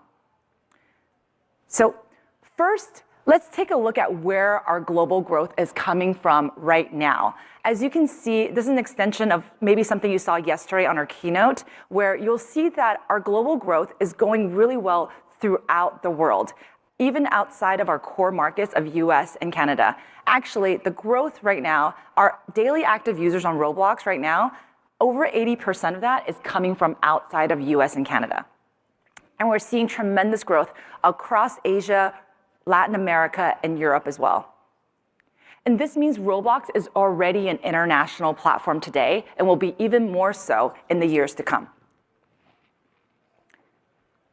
Now let's take a look at where the growth is going to be coming from. This is a look into the future where you'll see that international markets is going to play an even larger role in driving the growth of Roblox. You can see the importance of markets like Southeast Asia, Japan, India, and Latin America.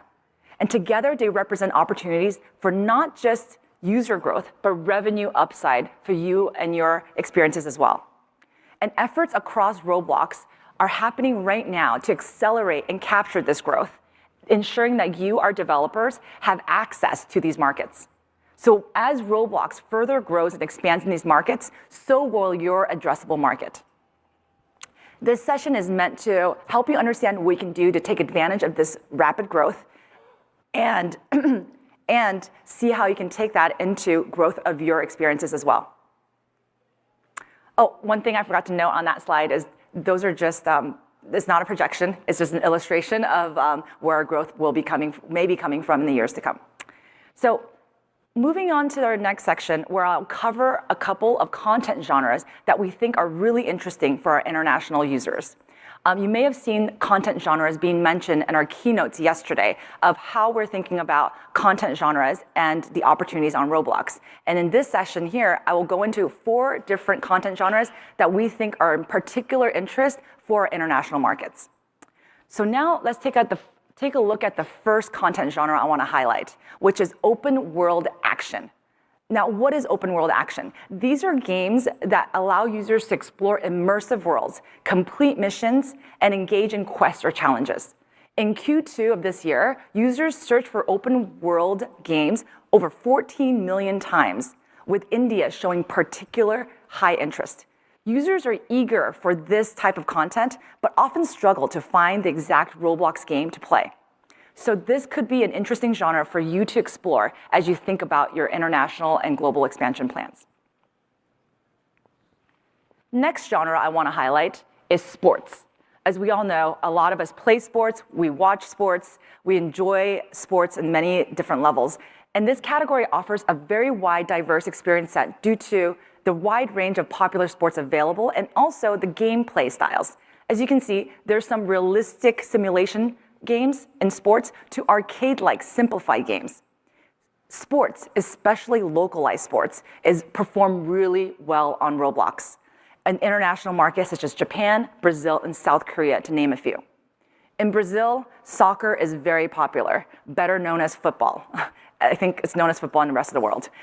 So users search for terms like football or FIFA a lot on Roblox. And games like Super League Soccer and events like Copa Roblox are just a couple to highlight that have already taken advantage of this interest on Roblox and growth. And what's interesting there is that they're taking advantage of this by incorporating local teams, local events, and the desire for the community there to compete to further ignite their growth of their games on Roblox. This is really interesting because what we want to see is that if you can take a little bit of some of these genres, put some local flavor on it, and with some marketing, with events, it could go really, really big and viral on and off Roblox platform. A couple other countries to highlight here are Japan and Korea that have also a lot of interest in this category. The third genre I want to highlight is driving and racing games. Globally, we saw over 15.5 million searches related to this in the last quarter alone. And especially this category is really interesting for people that are into racing, stunts, or driving trick enthusiasts. Indonesia is a country that some of you may be familiar with already and know that it is a really large and fast-growing market for Roblox in the Southeast Asian market. And we're seeing a particularly high demand for motor racing games in Indonesia. Brazil and South Korea are two other countries where this category of gaming is also being seen. We're seeing unmet user demand. The final category I wanted to highlight here is social co-opetition. This is a set of games where typically feature you working with other players to solve or create something. It may encourage users to vote on a creation like Salon Makeover, or partner on a game show or problem solve a task like Outlaster. What's fascinating is that this genre is already growing very rapidly today on Roblox, as you've seen by the experiences like Dress to Impress over the summer months. But our data internally show that users want more of things in this category. We see an unmet user demand waiting to be filled around search terms like board games, fashion, creation, etc., and bingo even. So here, I've highlighted the 4 different genres that we're seeing unmet international demand. And now I'd like to dive a little deeper on a couple of key markets that is important for Roblox and I think could be really important for you as you think about creation of your games going forward. The first country I want to highlight is Japan. Japan is the world's 3rd largest gaming market, and we're growing very well there, as you can see by these metrics here. It has a population of over 120 million people, but it's the world's 3rd largest gaming market. Do you all know what's the 1st and 2nd largest gaming market in the world? Anyone? And then what else? 2nd? Oh, great, you guys are on top of it. What about the 4th? Okay, well, we can talk about the 4th. 4th is South Korea. Yeah. Japan, other things to note about Japan is that it's predominantly an iOS market. What does that mean? iOS users, what we see on our platform, tend to monetize slightly better than Android users. So you can think of Japanese users as a market that you can generally see a higher ARPU from. Another thing to note about Japan is that it tends to be a bit more insular, with local preferences shaping its top games and top charts tremendously compared to other regions. If you take a look at the top iOS or Android charts in Japan, you will see that you probably don't recognize many of those games or apps. It is actually different from any other country, including the US.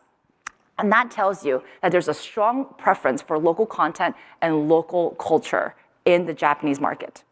So as you think about creation for and optimizing for the Japanese market, you can think, for example, in the vehicle and driving section that I mentioned earlier, in Japan, what we've seen is that there's a lot of users really interested in train and train simulation. You may think about creating an experience that's centered around that for the Japanese market. And for my son too, he's really into that as well, and he's not Japanese, so it's popular around the world. And because English is not as prevalent in Japan, well-localized content is even more important for the Japanese audience. So to succeed, we're seeing a lot of, there's many ways to succeed in Japan, but we're seeing an opportunity for arcade sports games in Japan, like volleyball and soccer, which is currently not yet met on our platform. And with the launch of PlayStation last year, it is primed for growth at its home turf, offering a great opportunity for developers like you to take advantage of a more aged-up cohort of users. Did I go? All right, here we go. Now, zooming into Latin America, Brazil is another key growth market for Roblox. It ranks in the world's top 10 globally for gaming, and I'm not sure if y'all know this, but it's Roblox's second largest market in terms of DAUs worldwide. But unlike Japan, it is an Android-dominated market, much like the rest of the world. The rest of the world is all Android-dominated. So developers, when you're thinking about expansion of your experiences outside of US and primarily English-speaking markets, Android becomes even more of an important platform for you to consider. So you need to consider lower-end, lower-performance devices. But despite this, Brazil actually monetizes quite well on Roblox, with catalog spending over 10% over our global average, driven by both male and female users, which shows that it's a pretty healthy ecosystem. And like Japan, Brazil also shows a high demand for local games. So now I'd like to take a moment and summarize a couple of the key pillars that Roblox, the platform, offers you developers to help you take advantage of this international expansion. You know, the first pillar, optimizing monetization globally, is something near and dear to my heart. I want to share, I think some of you may have already heard in some of the other keynotes today that in-experience price optimization is coming. This is really exciting. It offers you the opportunity to test different price points for your virtual item without sacrificing user retention or engagement metrics, because there's going to be guardrails put in place for that. And in the future, regional pricing, oh, this is going to be so good when it launches, will let you set different price points for different markets. Some of you may have heard of this term called Big Mac Index. You know, it shows that a Big Mac in Tokyo, Japan, does not cost the same amount as it does in New Delhi, India, which is very true, right? But yet again, it shows that there's an optimal price point for each item in different regions of the world. So I think with regional pricing, you're going to find that certain markets that currently do not monetize well for your experience right now, you may be surprised on how well it may do when this feature launches and you're able to optimize for that market.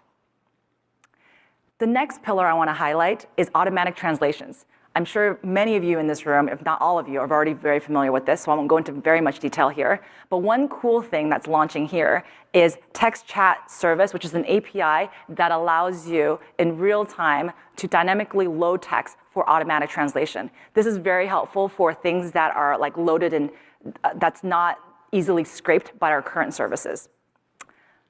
And the third pillar I want to highlight for those of you in this room that where English may not be your primary language is localized creator tooling and support.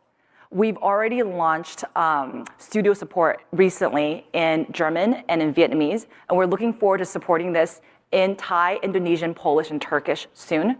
And creator documentation is coming to your localized languages in 10 different languages later this year. Now I want to summarize everything for the first section of our session here today. What can you do to grow your international user base? First, I think it's really important to understand your users, where your users are coming from right now, what are their languages, their geographies, and their device types. And you probably won't be surprised that a lot of your users are coming from Android devices. So you may want to keep an Android device handy to ensure that your experience and your updates run smoothly on that device. And take advantage of the pricing test that's going to be offered for you in the coming months to optimize for your monetization globally. This will allow you to understand the price elasticity of your virtual items, and it's going to be key to maximizing your bookings as the platform expands more and more globally. And don't forget to partner with brands. Think about partnering with brands, influencers, IPs that may resonate with a target region. If you're seeing traction for your experience in a particular region, there are many brands and other IPs out there that may want to partner with you to help you further grow your experience there. And finally, and I think this is one of the most important things, which is really think about how to insert local flavor, local culture into your experiences to make it feel more native for your users worldwide. This could be in the form of art, music, any regional zeitgeist, offline events to really make it feel like this is my experience, this is my app, it's made for me. So with that, concludes the first portion of our session. I'm super excited to transition to the second half of the session where we're going to hear from creators who've successfully expanded their experiences worldwide. It is my pleasure to welcome to stage Junie from Clipit and Eric from Carta.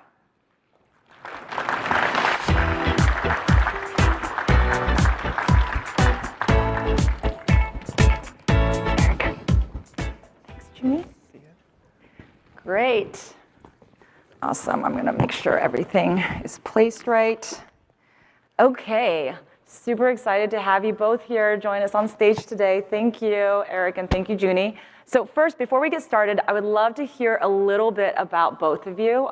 So maybe, Eric, do you want to go first? Introduce yourself. I can go first, absolutely. Yeah, awesome to be here. My name is Eric Laundry. I'm the CEO and founder of Carta. We help brands, popular artists, and football clubs, etc., connect with the Roblox audience by building brand and fan experiences, doing integrations into popular games, and releasing UGC items, stuff like that. Yeah, it's awesome. Yeah. Welcome, Eric. Junie. I'm Juniper. I work on Clipit as the technical lead. We do a lot of cool stuff internationally, and Yeah, I think a lot of you may be familiar with the experiences that both of you had the honor of you guys having on our platform. So welcome, welcome. Our next question is, for experiences that you're working on or have worked on in the past, what percentage of your users came from markets outside the US? And are there any standout countries that come to mind? How did it come about? Was it serendipitous? Did you go after those markets? I'd love to hear a little bit more about your international expansion or international growth stories. You want me to go first? Sure. I'll do it. Yes. Cool. No, I mean, we work a lot with like K-pop artists, like Twice and Blackpink, and obviously K-pop is massively a global phenomenon, but of course it has a big audience across Asia.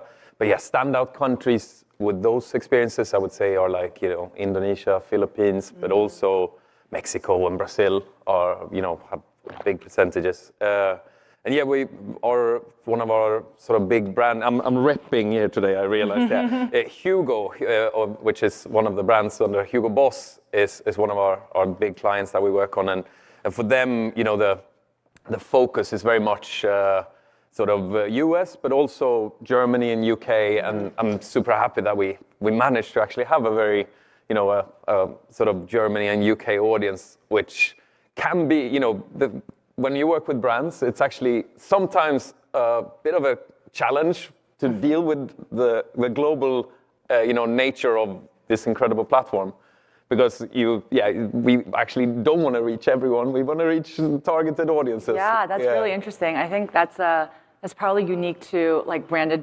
partnerships in some ways, where the marketing dollars may want to focus on a particular region and they don't care as much about certain other regions that they're not. Yeah, marketing budgets are still like local to a particular market, even if it's a global brand that you think sort of wants to reach everyone. So yeah, it's a bit of a challenge, but we're figuring out ways to deal with it. Cool. Junie, anything you want to say about Clipit or other experiences for games that you've worked on? Yeah, so we have a relatively large presence in European countries. French, our largest creator, is German. They have about 500,000 followers in Clipit, which is like on Roblox. It's crazy. Yeah, there's great. There's presence in Japan. I think we've seen some Korean clips. It's really cool to see that, and it's also cool because the way we serve clips is we take the locale of the user and we serve them clips based on their locale. And sometimes that also ends up serving across different locales. So if a clip is funny enough or fashionable enough, then they end up surfacing to other languages, which is cool. Oh, interesting. Do you notice anything like crossover that's surprising? Mainly the funny ones. I see the funny ones crossing over. So funny is universal. Yeah, humor's universal. Yeah. Oh, that's great. Great to hear. Next question for both of you. What product features or implementations have you guys implemented in your various experiences to better engage with your international users? Was there tools that Roblox provided, like automatic translation, or features you've implemented yourself to better serve your international users? Yes. So we've actually used automatic translations a lot. Some of the top clips are automatically translated to every language, which has helped engagement with our game a lot. We're excited about the new stuff that Roblox announced at RDC with the omnidirectional text-to-speech, speech-to-text, super cool. Yeah. Yeah, and as I mentioned before, the locale ID in our recommendation algorithm to just surface content to users based on their language so that it's easier to access for them. Makes sense. Cool. No, I mean, obviously translation and language is such a, a no-brainer that you have to do. But for us, when we do brand experiences, it's quite a lot, especially when our clients want to target a certain audience. It's like super important that we, make sure that we hit the right references and that we both with the brand, but also with the sort of, because what looks really cool in a sort of American context might not look as cool in another culture's context, and etc. So yeah, really trying to get that right. Is there any kind of fun anecdotes that you found on like what you thought could work in a country and didn't? No, but it's like, I guess it's like cultural references, like, should this sort of beach walk look like Venice Beach, or should it, is that cool, or does it match with the audience, or do we need to? And yeah, I mean, we did one game for Ronald McDonald House, the charity of McDonald's, which was super cool because it was only actually accessible to the kids that stay at those houses. And then it was a Swedish campaign, so it's like very focused on getting, and I'm Swedish, so like getting those references right. It was that's cool. The map sort of was very sort of native to Swedish landscape and stuff like that. It's fun. I think that's one thing that we hear from our users far and wide, is that when developers put in these little elements that really resonate, whether it's a festival or an event or just little things that you can tell that they really took the extra care versus just, I think of text translation as sort of table stakes. You got to get it right. Yep. And then there's all this other stuff, right? On top of it to really make it feel native to the user. Yeah, that's great. Thank you both for sharing. This question is, I think, maybe more geared towards Eric for you, if you don't mind. You've built a successful studio that is actually global, based in multiple markets. And I think many folks in this audience may be in that position here or about to embark on that position of having a studio or coworkers or whatnot across multiple time zones and multiple geographies. What advice do you have for other people that may be embarking or currently in this position of working across time zones and across geographies and expanding internationally? Yeah, I mean, diversity, I think, is a massive strength in any team or in any company. Really, it's good to have diverse perspectives and so embrace it. I think embrace we can work globally now, even though we might end up on some calls on weird time zones sometimes. I think maybe all of us has done that. But yeah, I think then I guess it's about understanding different cultural references and not take for granted that the same thing, how you act in a professional setting might differ a little bit from country to country. I sort of had developers in Southeast Asia, they said, like, with this whole cold talk, like that we just chat, the British office culture is very chat, there's a lot of like, you should be chatting a lot, and they're like, well, we're here to work, and I'm like, but it's good that we communicate and we hang out socially because we actually then we're gonna, it's gonna be easier to do great work together because we feel close, more connected. And yeah, that's just it's different. Yeah, it can be different, and I think we all have things to learn from each other, right? Yep, totally, for sure. There's definitely times when I've experienced working with colleagues in this current role and in previous lives where it's like, oh wow, this is, the American way is not always, we get so, in our American bubble sometimes on how we do. On that note, I wanted to say that that was one of my experiences because, what is so fascinating about this platform is how global it is. Yep. And then the first RDC I went to, this is 2 years ago, I was like, this feels like it's just very US focused and the whole, and it felt like it was less of an international crowd, so it's awesome to see. Yeah, it is. Yeah, it's awesome to be on this panel with you guys, but also cool to see the 70 countries represented. Completely agree. I feel like, given how diverse and global our platform is, I'm super excited. This is my second RDC because I joined right after the RDC the year prior. And I have to say, the number of developers I've had the opportunity to meet here from international markets is just more than doubled or tripled than last year. So it's really exciting to see that that RDC is resonating more and more with our global audience. It's awesome. And the global developers, yeah. Super great. All right. So this is our last, formal question, and then I think we're gonna have time for folks to kind of come up and ask questions.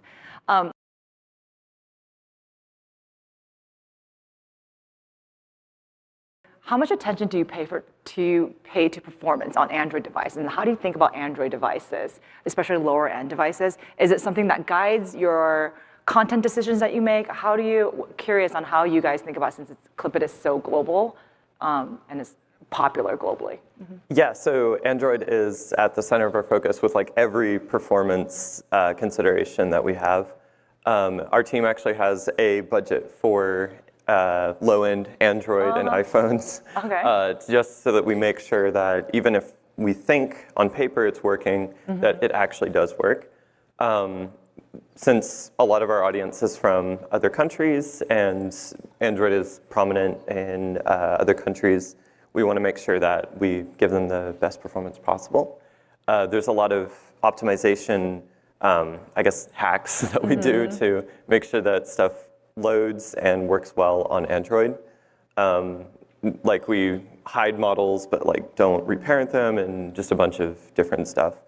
But yeah, Android's always at the center of our focus when pushing an update. That's great. That's great to hear. It's exactly what we want to do internally as well. Yeah, I mean, for us, it's a little bit sometimes you have to, for us, when we work with a client, it's important to understand what they value. So when we work with a music artist, it's usually as many people as possible, right? Whereas sometimes a brand might actually sort of think it's more important that it looks really, really, really high end. And that might make it less of a great experience for people on lower end devices. But yeah, obviously that's always it, right? You need to understand what your priorities are, right? But yeah. Yeah, I really do think, and I wonder, as devices, just even lower end Android devices, I feel like they've come a long way in the last couple of years. And I think in a couple more years, it's going to perform even better, right? And I am an Android user. I don't know, is anyone ever? No. Who here has a default device that's Android? Yes. Are you from other countries? I'm just kidding. Yes. Yes. It is great. It's come a long way, and I think it'll go even further. And I feel a little bit insulted. I'm a Samsung guy. I'm like, this iPhone is so prominent here. Yeah. It's so we're in San Francisco as well. Right. Or West Coast California. Yeah. But in Europe, it's ubiquitous. Yeah. Android is, I think, more phones. Yeah, definitely. I think I can think of maybe just probably a handful of countries around the world where it's iPhone dominated. Versus Android's really rest of the world. Yep. It's just not here. Yeah. Great. Thank you both. I don't know if we have 5 minutes left from our session. Love to, if folks have questions, feel free to line up on the mics, and we'll try to do as good of a job as we can. Cool. So, speaking of internationalization, Marco Vigilini from Italy.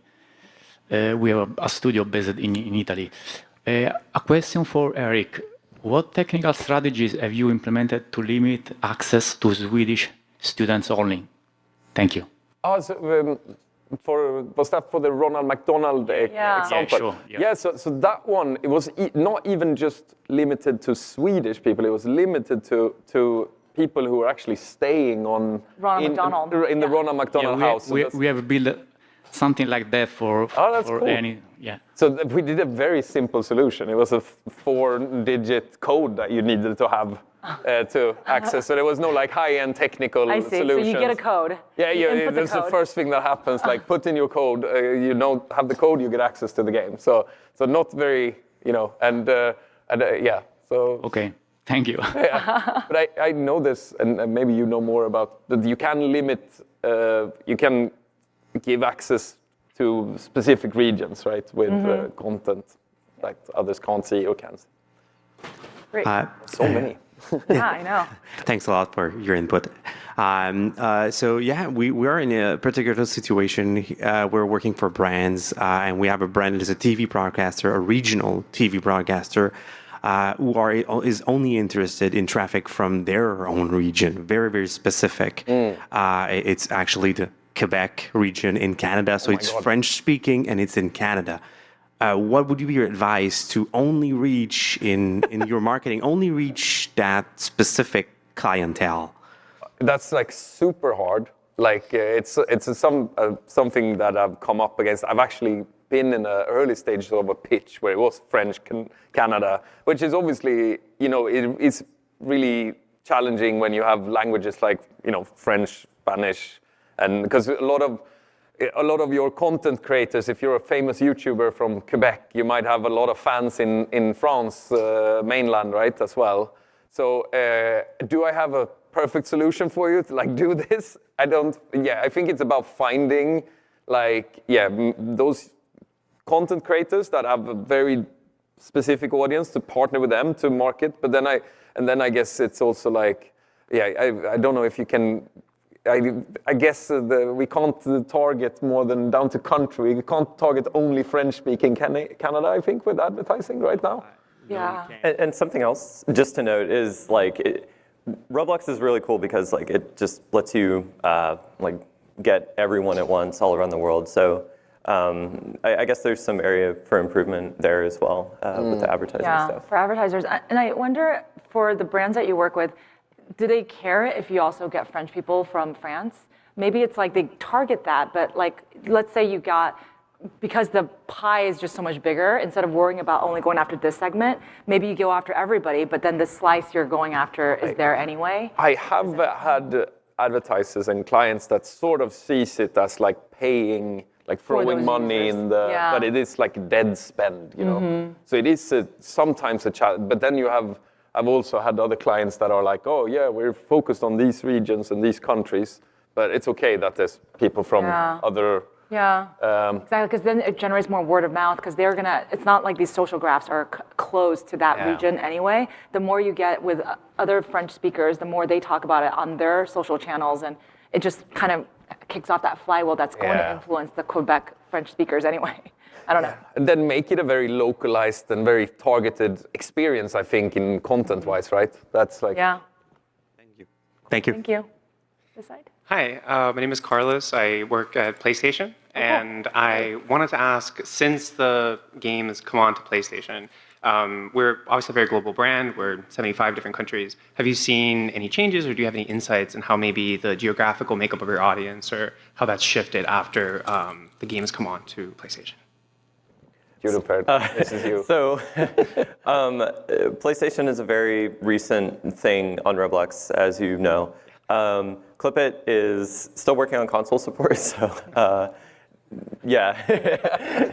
Yeah, very, very interesting. I think let's have a conversation afterwards on that, because I don't think I have off the cuff an answer to it. Yeah, and I think on the platform side, we're definitely seeing our console users tend to be more retentive and tend to monetize a little better, and they tend to be older. So I think if you optimize your experiences for console and desktop, you're going to get a slightly different cohort of users that it's going to complement your mobile players, I think.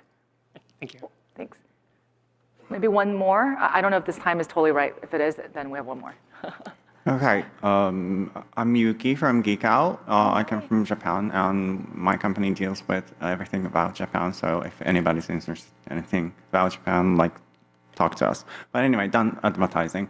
And my question is, so it is very important to focus on like particular regions, time to time, depending on the brand or the purpose of the experience. I agree. And coming from Japan, which is a kind of unique market, our output tends to be pretty unique. But at the same time, we want to go global as well. In terms of that, what are the values or the elements that you focus to have to keep the universality of the experience while you're focusing on particular regions? I think the universality. I think the key thing in all of this, and especially when you work with like sort of the IPs you have and stuff like this, I think the key thing is that it's authentic to who you are and what the IP is. Because I think that the sort of fans of your IPs are like they're gonna like that. I don't think we should pander if that's too much. I agree. But yeah, I don't know if I have anything more to add. Sorry. I guess I can try and add. So we're in Clip It. Whenever we do an activation with a brand, we're showing them at the top of the asset toolbox. So usually that's like music artists, scenes, so custom scenes they can record in. And then we just show it to like everyone. And I guess since we already have like such a global audience, it kind of helps with the universality. I don't know if that answers your question or if you're looking for something more specific. Well, yeah, like one of the things that you mentioned is like Clip is like uses the sense of humor to connect with the audience, and that's pretty universal, I thought. So thank you for answering. Awesome. All right. Thank you, everybody, for coming to our session. Hopefully. Okay, quick selfie. Oh, yeah.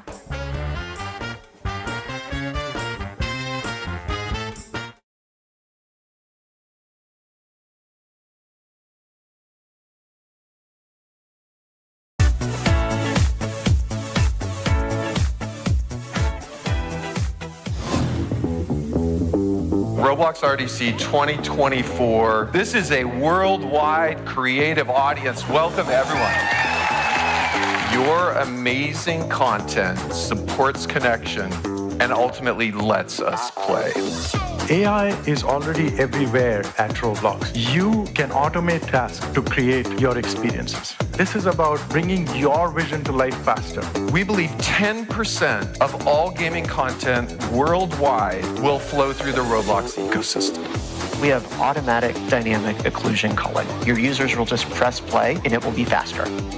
We're expanding our offering and are thrilled to bring Shopify on board next. The opportunity for brands and Roblox creators to work together has never been greater.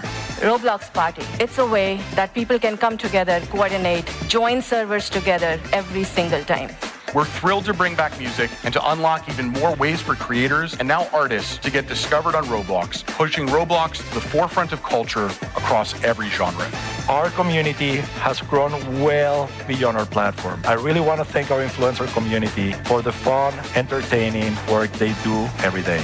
We want to make sure that we're all working together. And we hope you're seeing that in the product. I really have never been more excited about the future of Roblox. We can't wait to see what you're going to build this year. Thank you all. Please welcome Steph Corazza to the stage.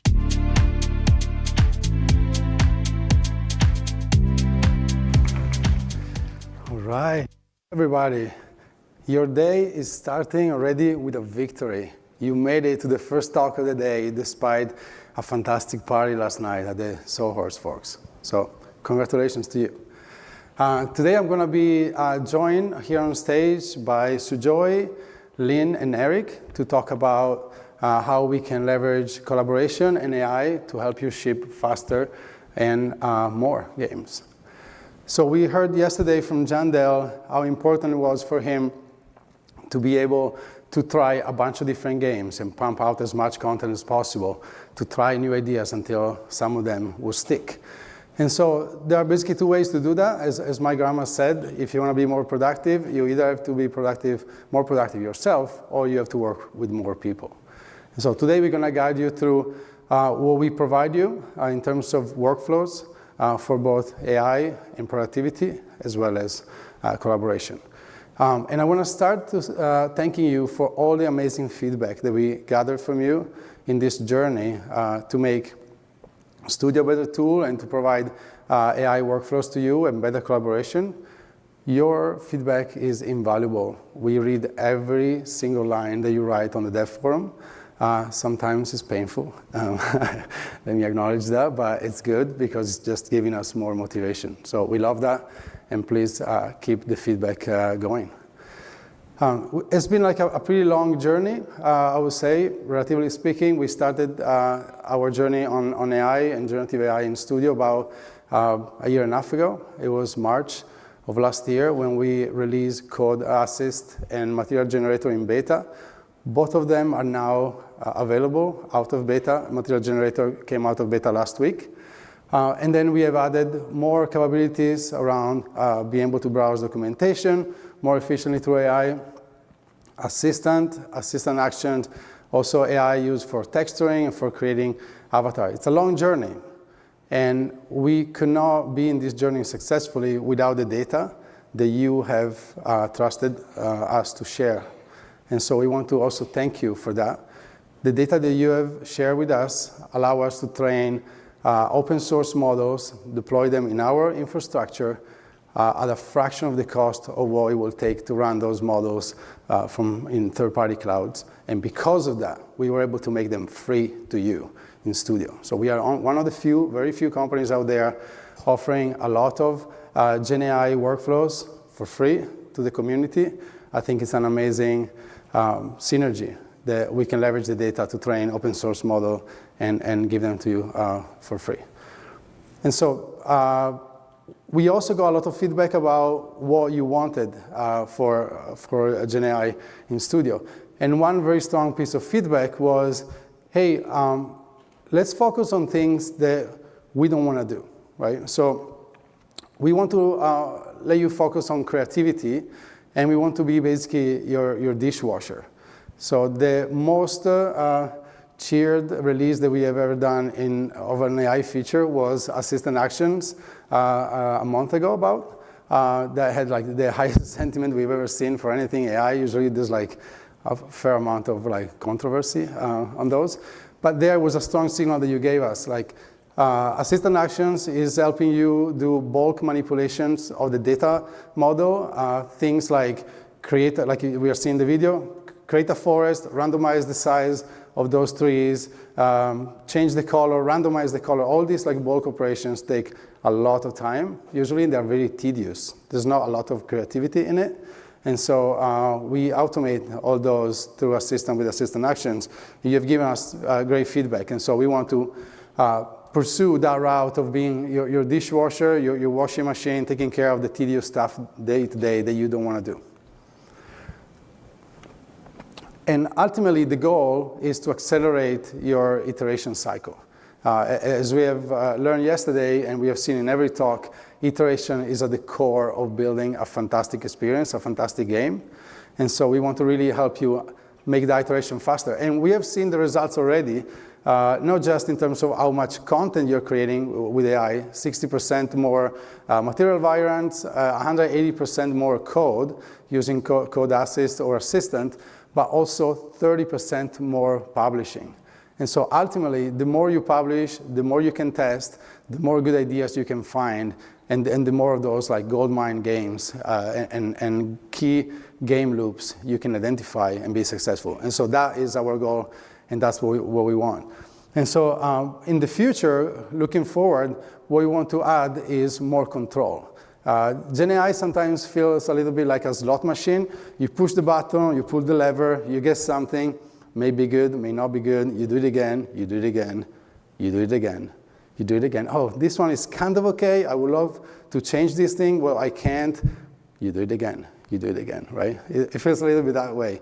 And so we want to move away from the slot machine and actually giving you direct control. And so you can select maybe areas of an image that you want to change, but keep everything else. Or you want to provide a multimodal input, not just text, but also, for example, images, like we see in this case for this beautiful medieval door. And sometimes images speak more than like 1,000 words. And so in the future direction, we want to provide not only more fine control on the output, but also multimodal input so that we can better capture your intent and really produce exactly what you're looking for. And so now we're going to get a little bit deeper into our AI workflows, and I want to invite Sujoy and Lynn to the stage. Let's give them a round of applause.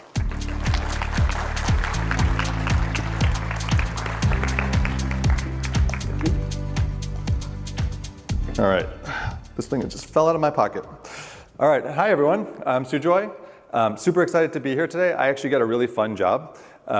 Lynn and I have actually been working on a little demo experience that we built using AI.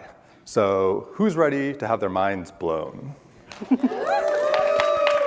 I'm just kidding, lower your expectations. We're not game developers, but okay, let's take a look.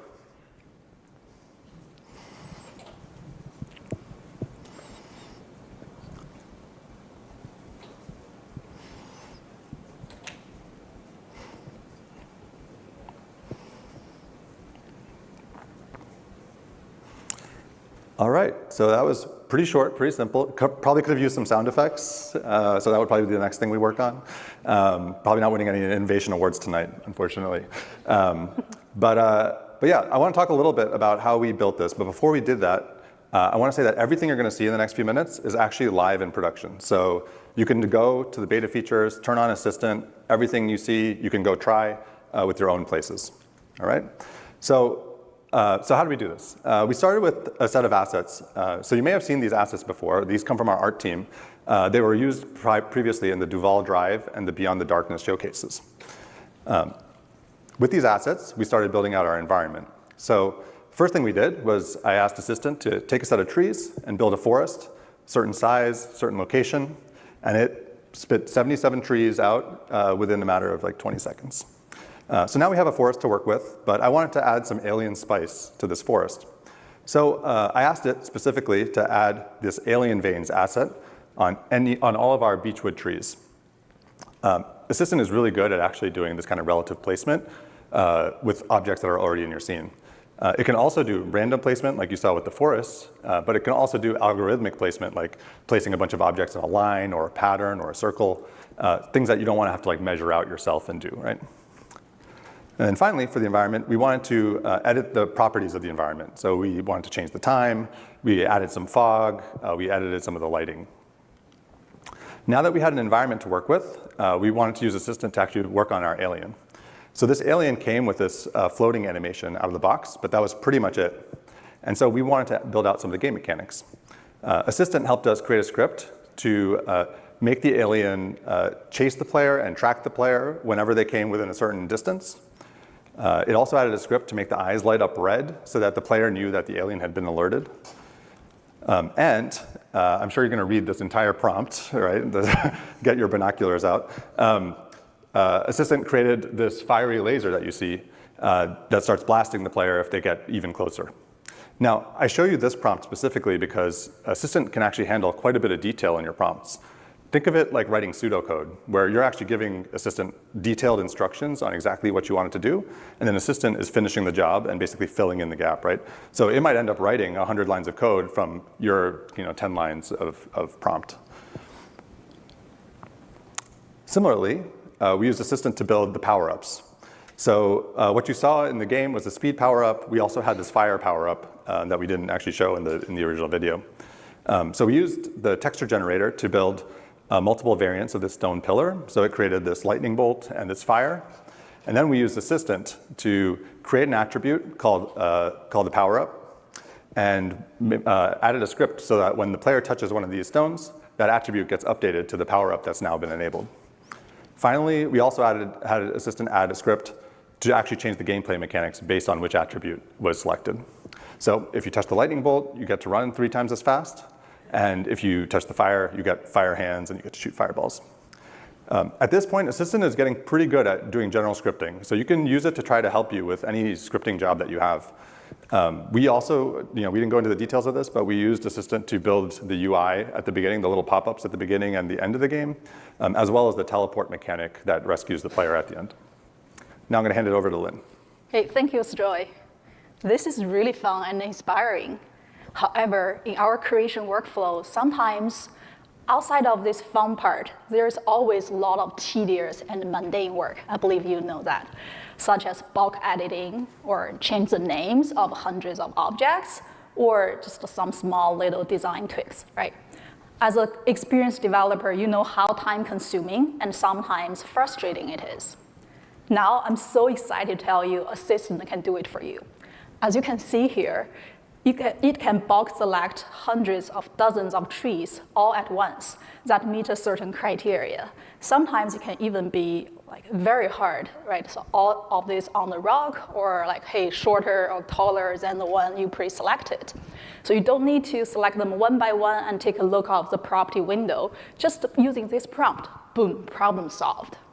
Also, you can do that, such as on the right side, it can compare the packages. Even though they look very visually similar, it can compare, tell you, hey, what's the difference in the scripts or what has been changed between different versions. Also, there's more tasks it can do for you as well. You may not know it yet, but Assistant can already handle it for you. Do you know that it can select all the objects and put it into a folder, give it a proper name automatically? Do you know that it can also change all the objects and the name, reorganize it in your data model, even you just based on the content, what's inside? I don't know about you, I'm super excited about it. I think it's already a huge booster for my productivity. It's not only because it saved my time, but more about a sense of relief that frees me up from this boring, tedious work, so I can stay in the flow and focus on the creative work I like. So here are all the tasks Joy and I did to build this demo. Assistant actually did 100% of all the scripts in that demo, and most of the environment building and mundane tasks. Now we're ready to share it to our art team to polish it a little bit more, or we can play test with our developers to say, hey, if this is a good game or not. AI is still very early, but useful already. As we demonstrated, you can see the 3 key values it can do. It can help you do rapid prototyping, can help you automate mundane tasks as we demoed. Also, we haven't mentioned much, it can also help you learn new skills. We envision a future that scripters can do design and designers can do scripts with the help of AI. Right? It can actually Assistant today, it can explain the scripts it generated. It can also help you find the documents or explain how to do it step by step. As Steph mentioned earlier, we envision a future Assistant and AI will help you do all the dishes and the laundries so that you can focus on the creative work.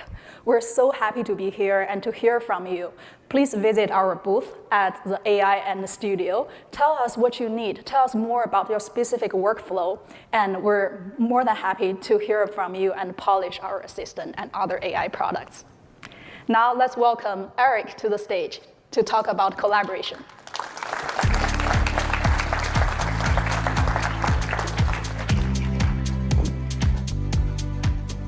All right, thank you, Lynn and Sujoy, and good morning, everybody. Hi, my name is Eric Yip, the engineering lead for Creator Collaboration, and I'm excited to be here to share with you all our plans for how we're going to make collaboration workflows more powerful.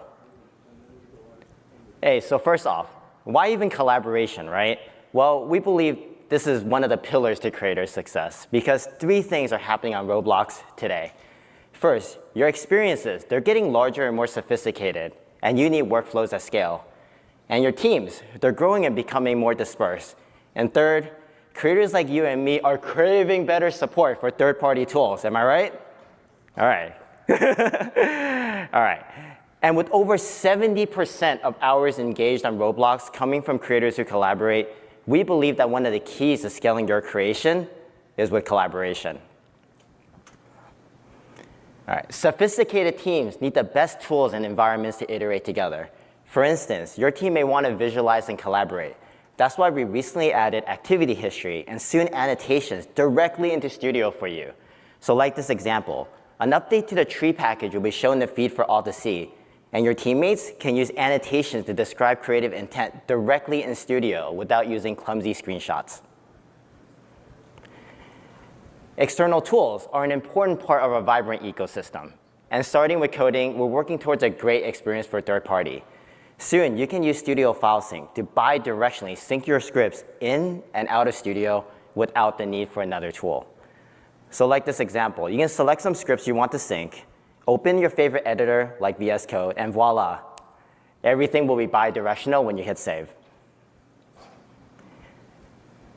Our vision is that anything you can do in Roblox Engine should be available to external tools via OpenCloud. And we're really excited to start by unlocking automation testing this way. So let's say you have a spaceship that you want to test in your CI/CD pipeline.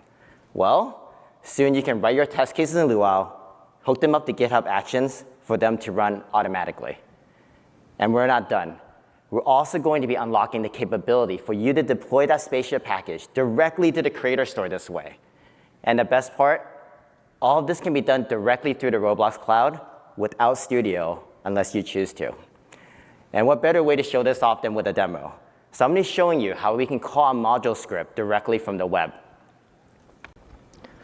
All right, on the left side here, I have Studio open with the module script just to show you the content. It doesn't have to be open, like I said. On the right-hand side, we're writing some Luau to actually call the module script. When we hit submit, we're actually sending this piece of Luau code directly to Engine in the Roblox Cloud for processing. And give it a few seconds. All right, and you get the results. So I'm really excited to share this with you, and I can't wait to see all the creative things you can do with this. This exact demo setup, along with file sync and annotation, are in our Studio booth today. So come by, check it out, give us your feedback, whether you love it or hate it. And then thank you very much. Next up, I want to invite Steph back on stage, and we want to invite Guy from Toyo Studio to join us for a fireside chat. Thank you, Eric, so much. Right, so Guy the Bear will join us today for our fireside chat. I think he's the most qualified person to talk about AI since he's doing a PhD in AI and is also a long-time Roblox developer. So, Guy, how was your RDC so far? I'm still mind blown by all the stuff you shared. Lots of cool stuff. And so maybe we can start from there. Like, how is Toya today using generative AI in the workflow, in the day-to-day development?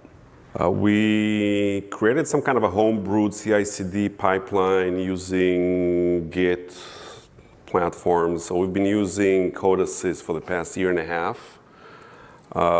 And it's like pretty early, once you get through the motion of starting to use AI, it boosts performance. I'd say by now it's like 50% improvement on developers.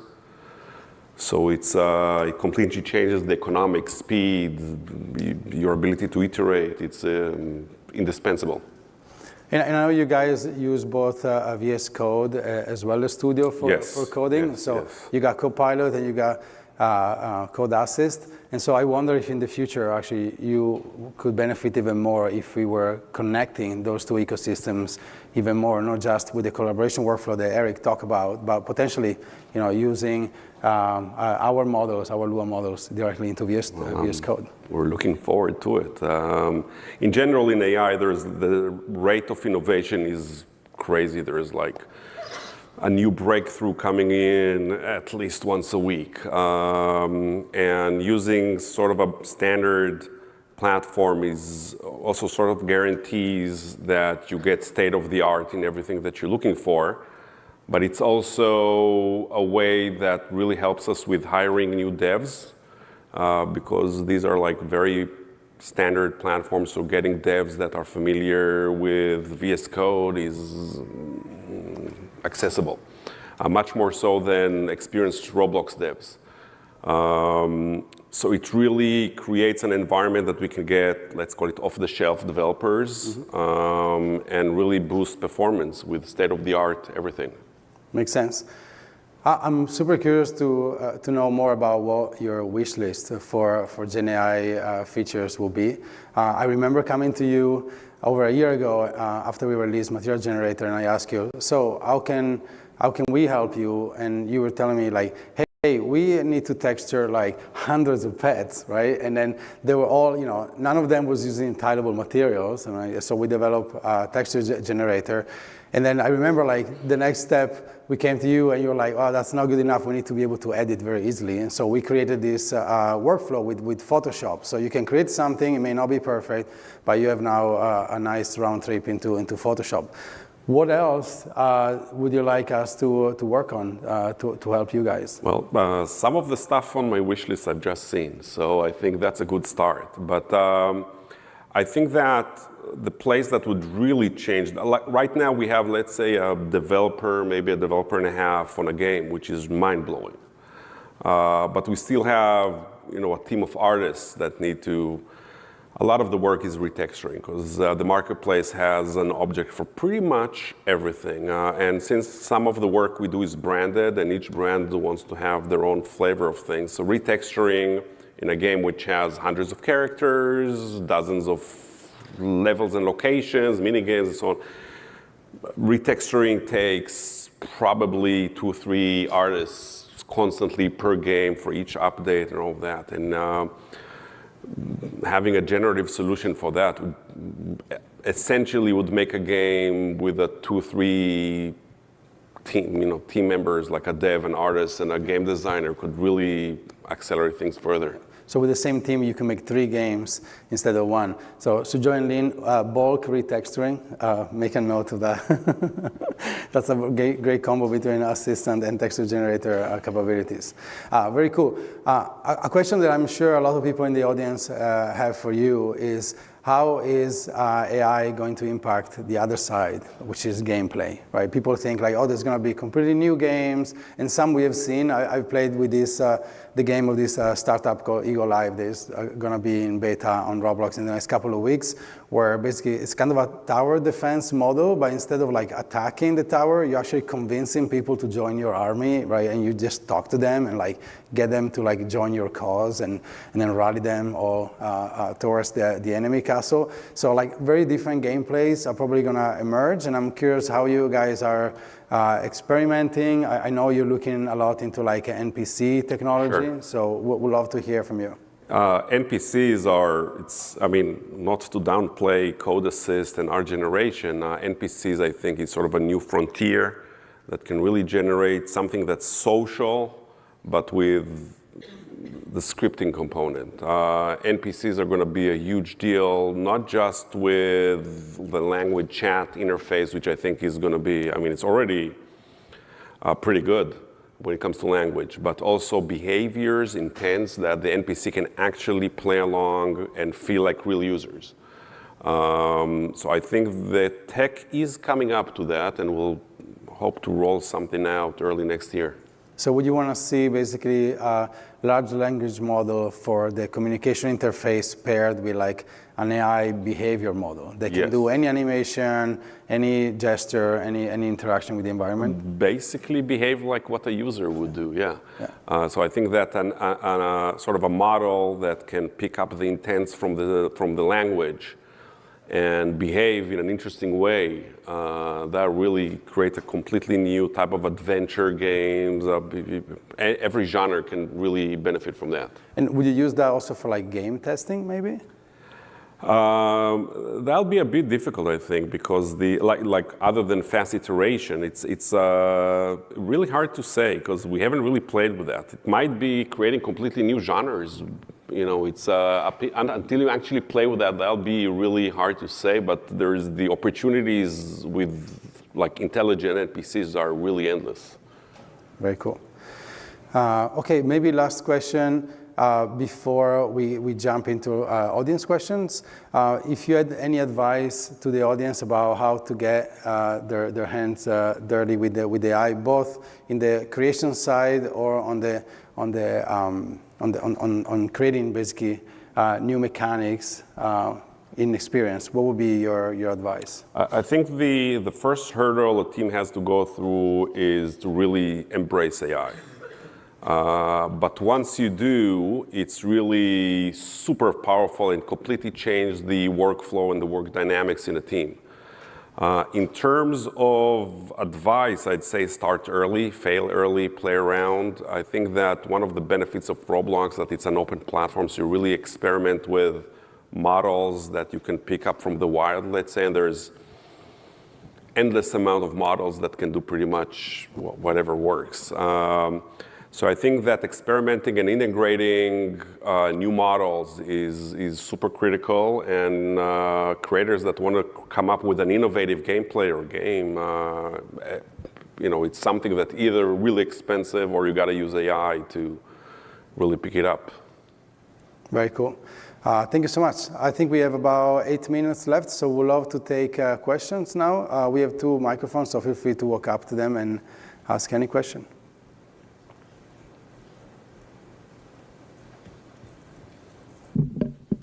Hello, good morning all. I was wondering about what would be the first steps on using Roblox Open API. I'm from a very small studio based in Brazil, and we haven't started yet, and I'd love to some recommendations to get it very straightforward and fast using automations with Roblox Open Cloud APIs. Up until the previous presentation, I would have said that it takes a lot of expertise to build your own custom pipeline.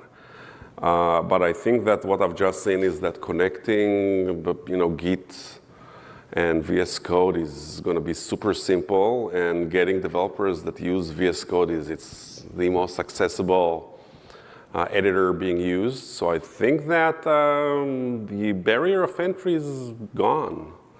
So I'd say that start working with VS Code environments, thinking, there's Rojo, there's a bunch of solutions out there, but I think that's sort of redundant now. Eric, do you want to add anything to it? Yeah, sure. So we're going to be launching it pretty soon for an open beta, and then we're going to have all the documentations. But basically, it's going to be a pretty straightforward RESTful API where you can submit it and you can pull for it. Internally, we have tried to use it with GitHub Actions, and then when we launch it in dev forum post, we're going to have samples for a CLI and also for a sample GitHub project that you can see how we hook it with GHA. So it should be pretty straightforward. Amazing, thank you. Yeah, of course. I actually have another question for him about version control, specifically with assets, trying to sync that up with GitHub. You mentioned GitHub Actions and whatnot. Because having a complete pipeline where you can, publish those packages straight to the marketplace without even using Studio. Yeah, really to the creator store. Yeah. Yeah. Is that going to come out anytime soon? I'm just first time hearing about that. Yeah. So that was an interesting job. I'm glad you got that sentence. We need to do it in phases. So the first release that we're going to be doing is unlocking use cases for automated testing. So it's kind of a read-only thing. But kind of as an immediate fast follow, we're going to release a subsequent engine API that lets you allow publishing package to the creator store this way. And so that's kind of the next step on that journey for us. And then after that, more to come. But we're going to unlock more capabilities. As more capabilities get unlocked in engine, this API will naturally and organically become more powerful. Okay, cool. Yeah, thank you. Yeah. Thank you.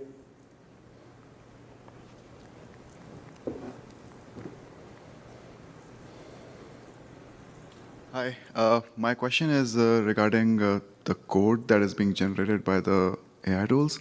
Have you done any benchmarking with the other models or the code generated by, say, Anthropic's 3.5 Sonnet? How does it compare? Yeah, that's a great question. So our approach is that we use whatever is best, right, for the product. And so we are constantly trying Anthropic, GPT for anything out there. The big difference between those models and the open source ones is that the open source ones, we can fine tune them and we can deploy them in our own infrastructure. And because of that, they are extremely cheaper to run, and so we can offer them basically in this case for free.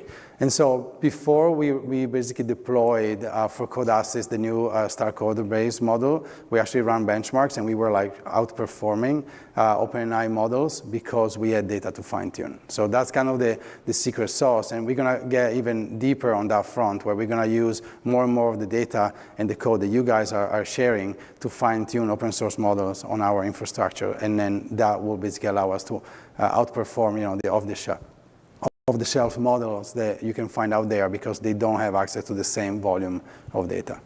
Yeah, I'd add to that quality is all about data. The open source models, they're like, GPT is pretty good, but there's not a lot of, Roblox specific, Lua data in there. Yeah. So I'm really looking forward to the fine-tuned models coming out. Yeah, and if you want more detail, find Karthik at the studio booth, and then he can geek out with you for a very long time. Next question, thank you. Yeah, hey, just curious what sort of the vision is around coding inside of Studio and just like that improving the workflow, because right now,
Hi everyone, welcome back to Inspire 2025. I am so excited to introduce our next workshop here. She will be going over creating an immersive environmental audio. So everyone give a round of applause for Jenny Beck. Jenny, how are you feeling today? I'm doing really well. How are you? I'm doing great. It's Inspire Day, so super excited. Yeah. And whenever you're ready, feel free to take the floor. Great. Thank you so much. Let's share my screen.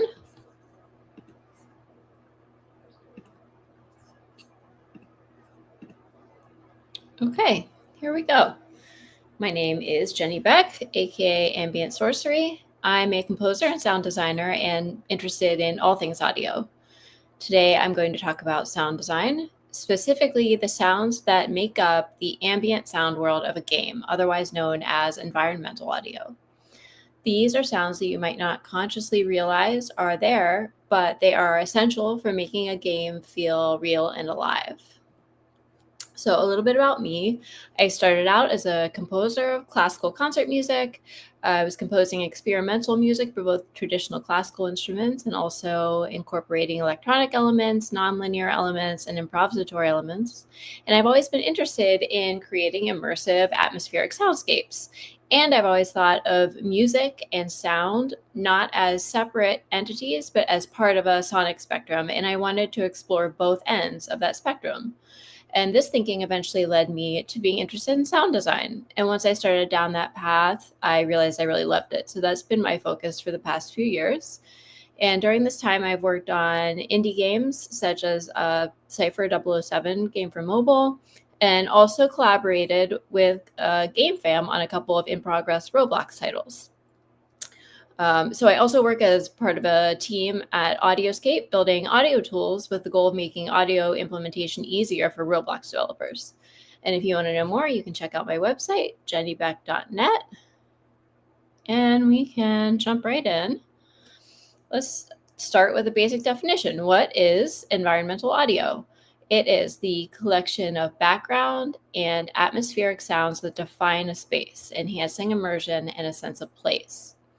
This includes ambient noise, spatial effects, and foreground sounds that contribute to the overall soundscape. Some additional definitions that might come up during this talk. A layered soundscape is a structured mix of ambient beds and dynamic foreground sounds that create a rich and immersive environment. Layers may be pre-recorded or dynamically triggered based on game logic.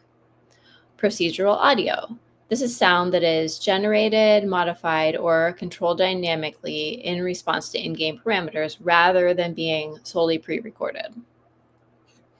Ambient bed.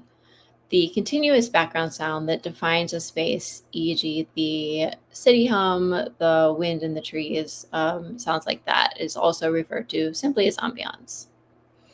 The tonal bed, a low-frequency, persistent ambient element that establishes space and depth. For example, distant traffic, rumble, HVAC noise, is also referred to as a base layer. Foreground sounds, individual sounds that play occasionally to add realism and variety, such as car horns or footsteps. This is also referred to as a dynamic layer. And finally, walla is indistinct background chatter representing a crowd, often looped as part of a layered soundscape. So how do we go about creating our environmental audio? Step one, listen closely. To create an immersive soundscape, you want to start by listening to the real world. You probably already know where your game is set, whether it's in a medieval village, a spaceship, a forest, on an alien planet, etc. But for this example, I'm going to focus on a setting that most of us know from real life, which is a city. So let's start by asking a question: what does a real city sound like? Now, if you live in or near a city, you can take a walk and listen closely to the sounds around you. You might even take notes or make recordings.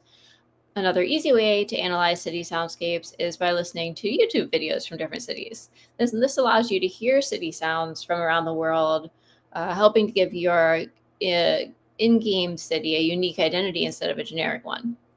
So for this example, I have here a video of a walk through Manhattan in New York.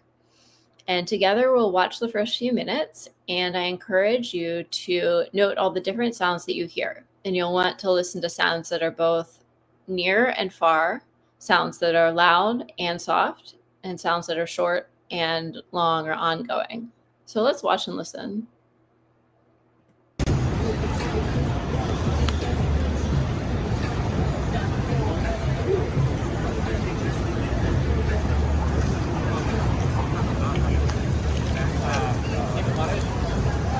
She needs it. You are like me.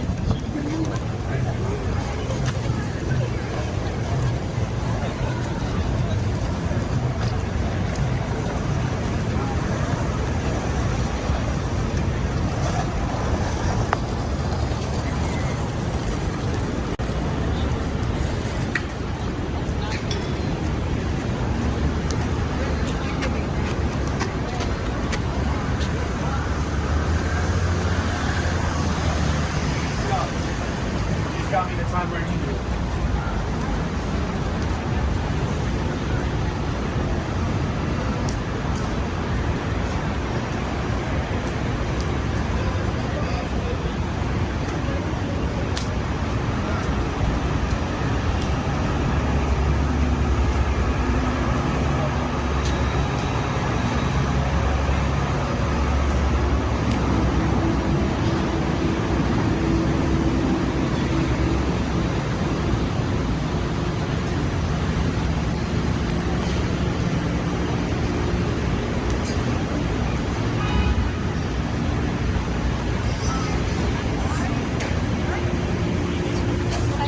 It was just so charming. I love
Okay, great. So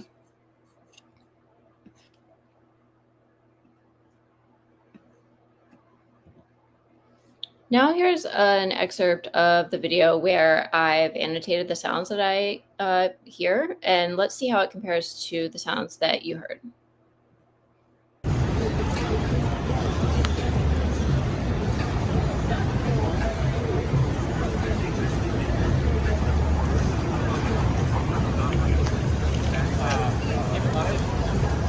She needs it. You are like me.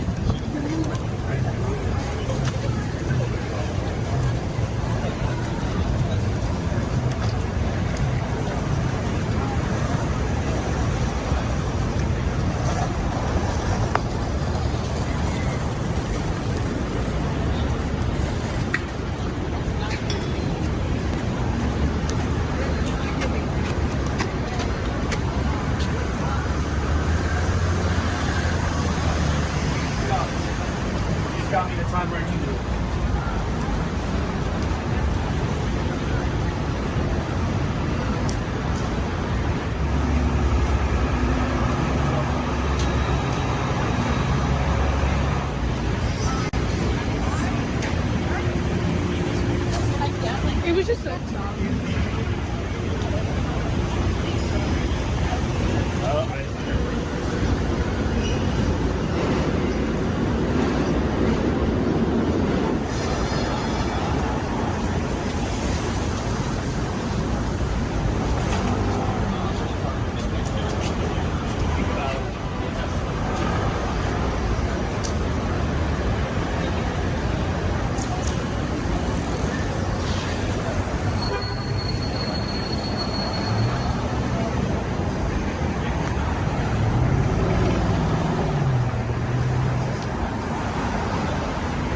Great, so let's talk about it. What did we hear in the video? My list includes the tonal bed or base layer. This is the hum from the city's distant traffic, the air vents, and as you saw, this layer is always there and the other sounds come and go over top of it. There's music from nearby cars or boomboxes, indistinct chatter from passersby, aka walla. There's wind, there's laughter from passersby, there's a skateboarder passing by, metal and other random clangs, footsteps. We have vehicle engine sounds of various kinds of cars. There's a garbage truck, scooters, occasional voices that rise above the chatter. We have closer machine hum, not part of the tonal bed, but closer HVAC sounds. We have the subway train underground at one point. And there are car horns. There are cyclists passing by. There's squeaking car brakes and cars passing close by. Again, distinct from the distant traffic. What are some other sounds that we can think about that we may not have heard or noticed? For example, what are things we saw but didn't necessarily hear? My list includes trees, the birds in the trees, and crosswalk signals. Additionally, we can consider things that didn't appear in this video but belong in a city environment, such as sirens from police cars, fire trucks, or ambulances, car alarms, construction site noises, helicopters overhead, public buses, above ground trains and trolleys, and kids playing nearby.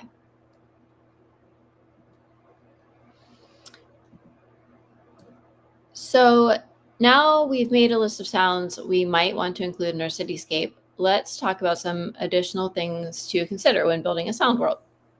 First, there are city-specific sounds. We want to ask ourselves, what sounds are unique to this city? For example, Tokyo has musical crosswalk signals.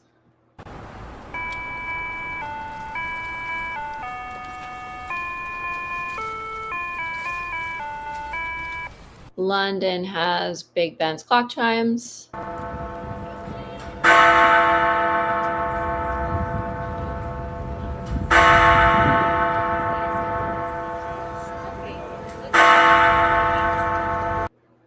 And Mumbai has auto rickshaws.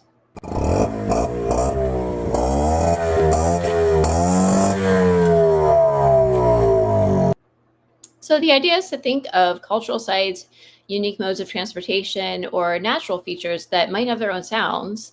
And remember, if your game takes place in a fictional place, you can even invent distinctive characteristics like these.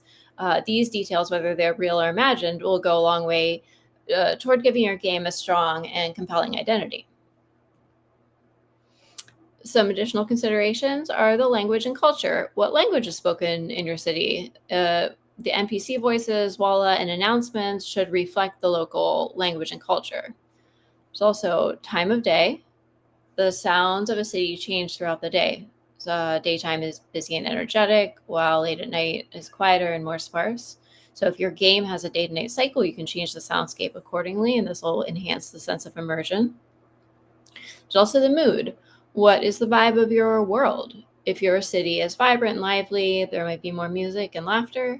But if it's a dangerous place, you might have more sirens, alarms, and tense kind of atmospheres. And finally, the tonal bed. This is a crucial part of the city sound design. This is the underlying resonant hum or rumble that defines the space. And you might not consciously hear it when you're listening to an environment, but it's essential to building a lifelike soundscape. This is something that will strongly influence and support the mood and tone of your scape. So thinking again about vibe. And I'm going to pause here for live challenge number 1.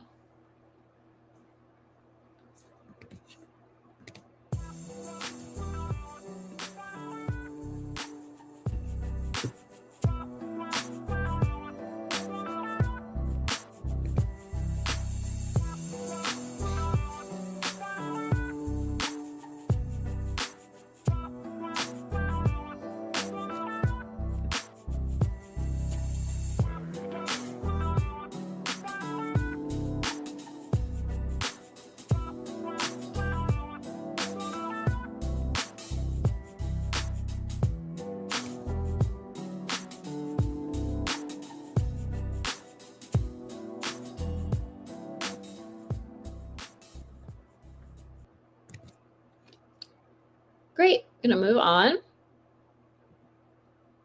to step 2, plan your soundscape. When designing environmental audio, one of the biggest decisions is how your sounds will play. Do you use fixed loops or procedural playback? Looping soundscapes use pre-mixed audio tracks that play repeatedly. These can include ambient beds or layered scenes where all the sounds are baked into one file.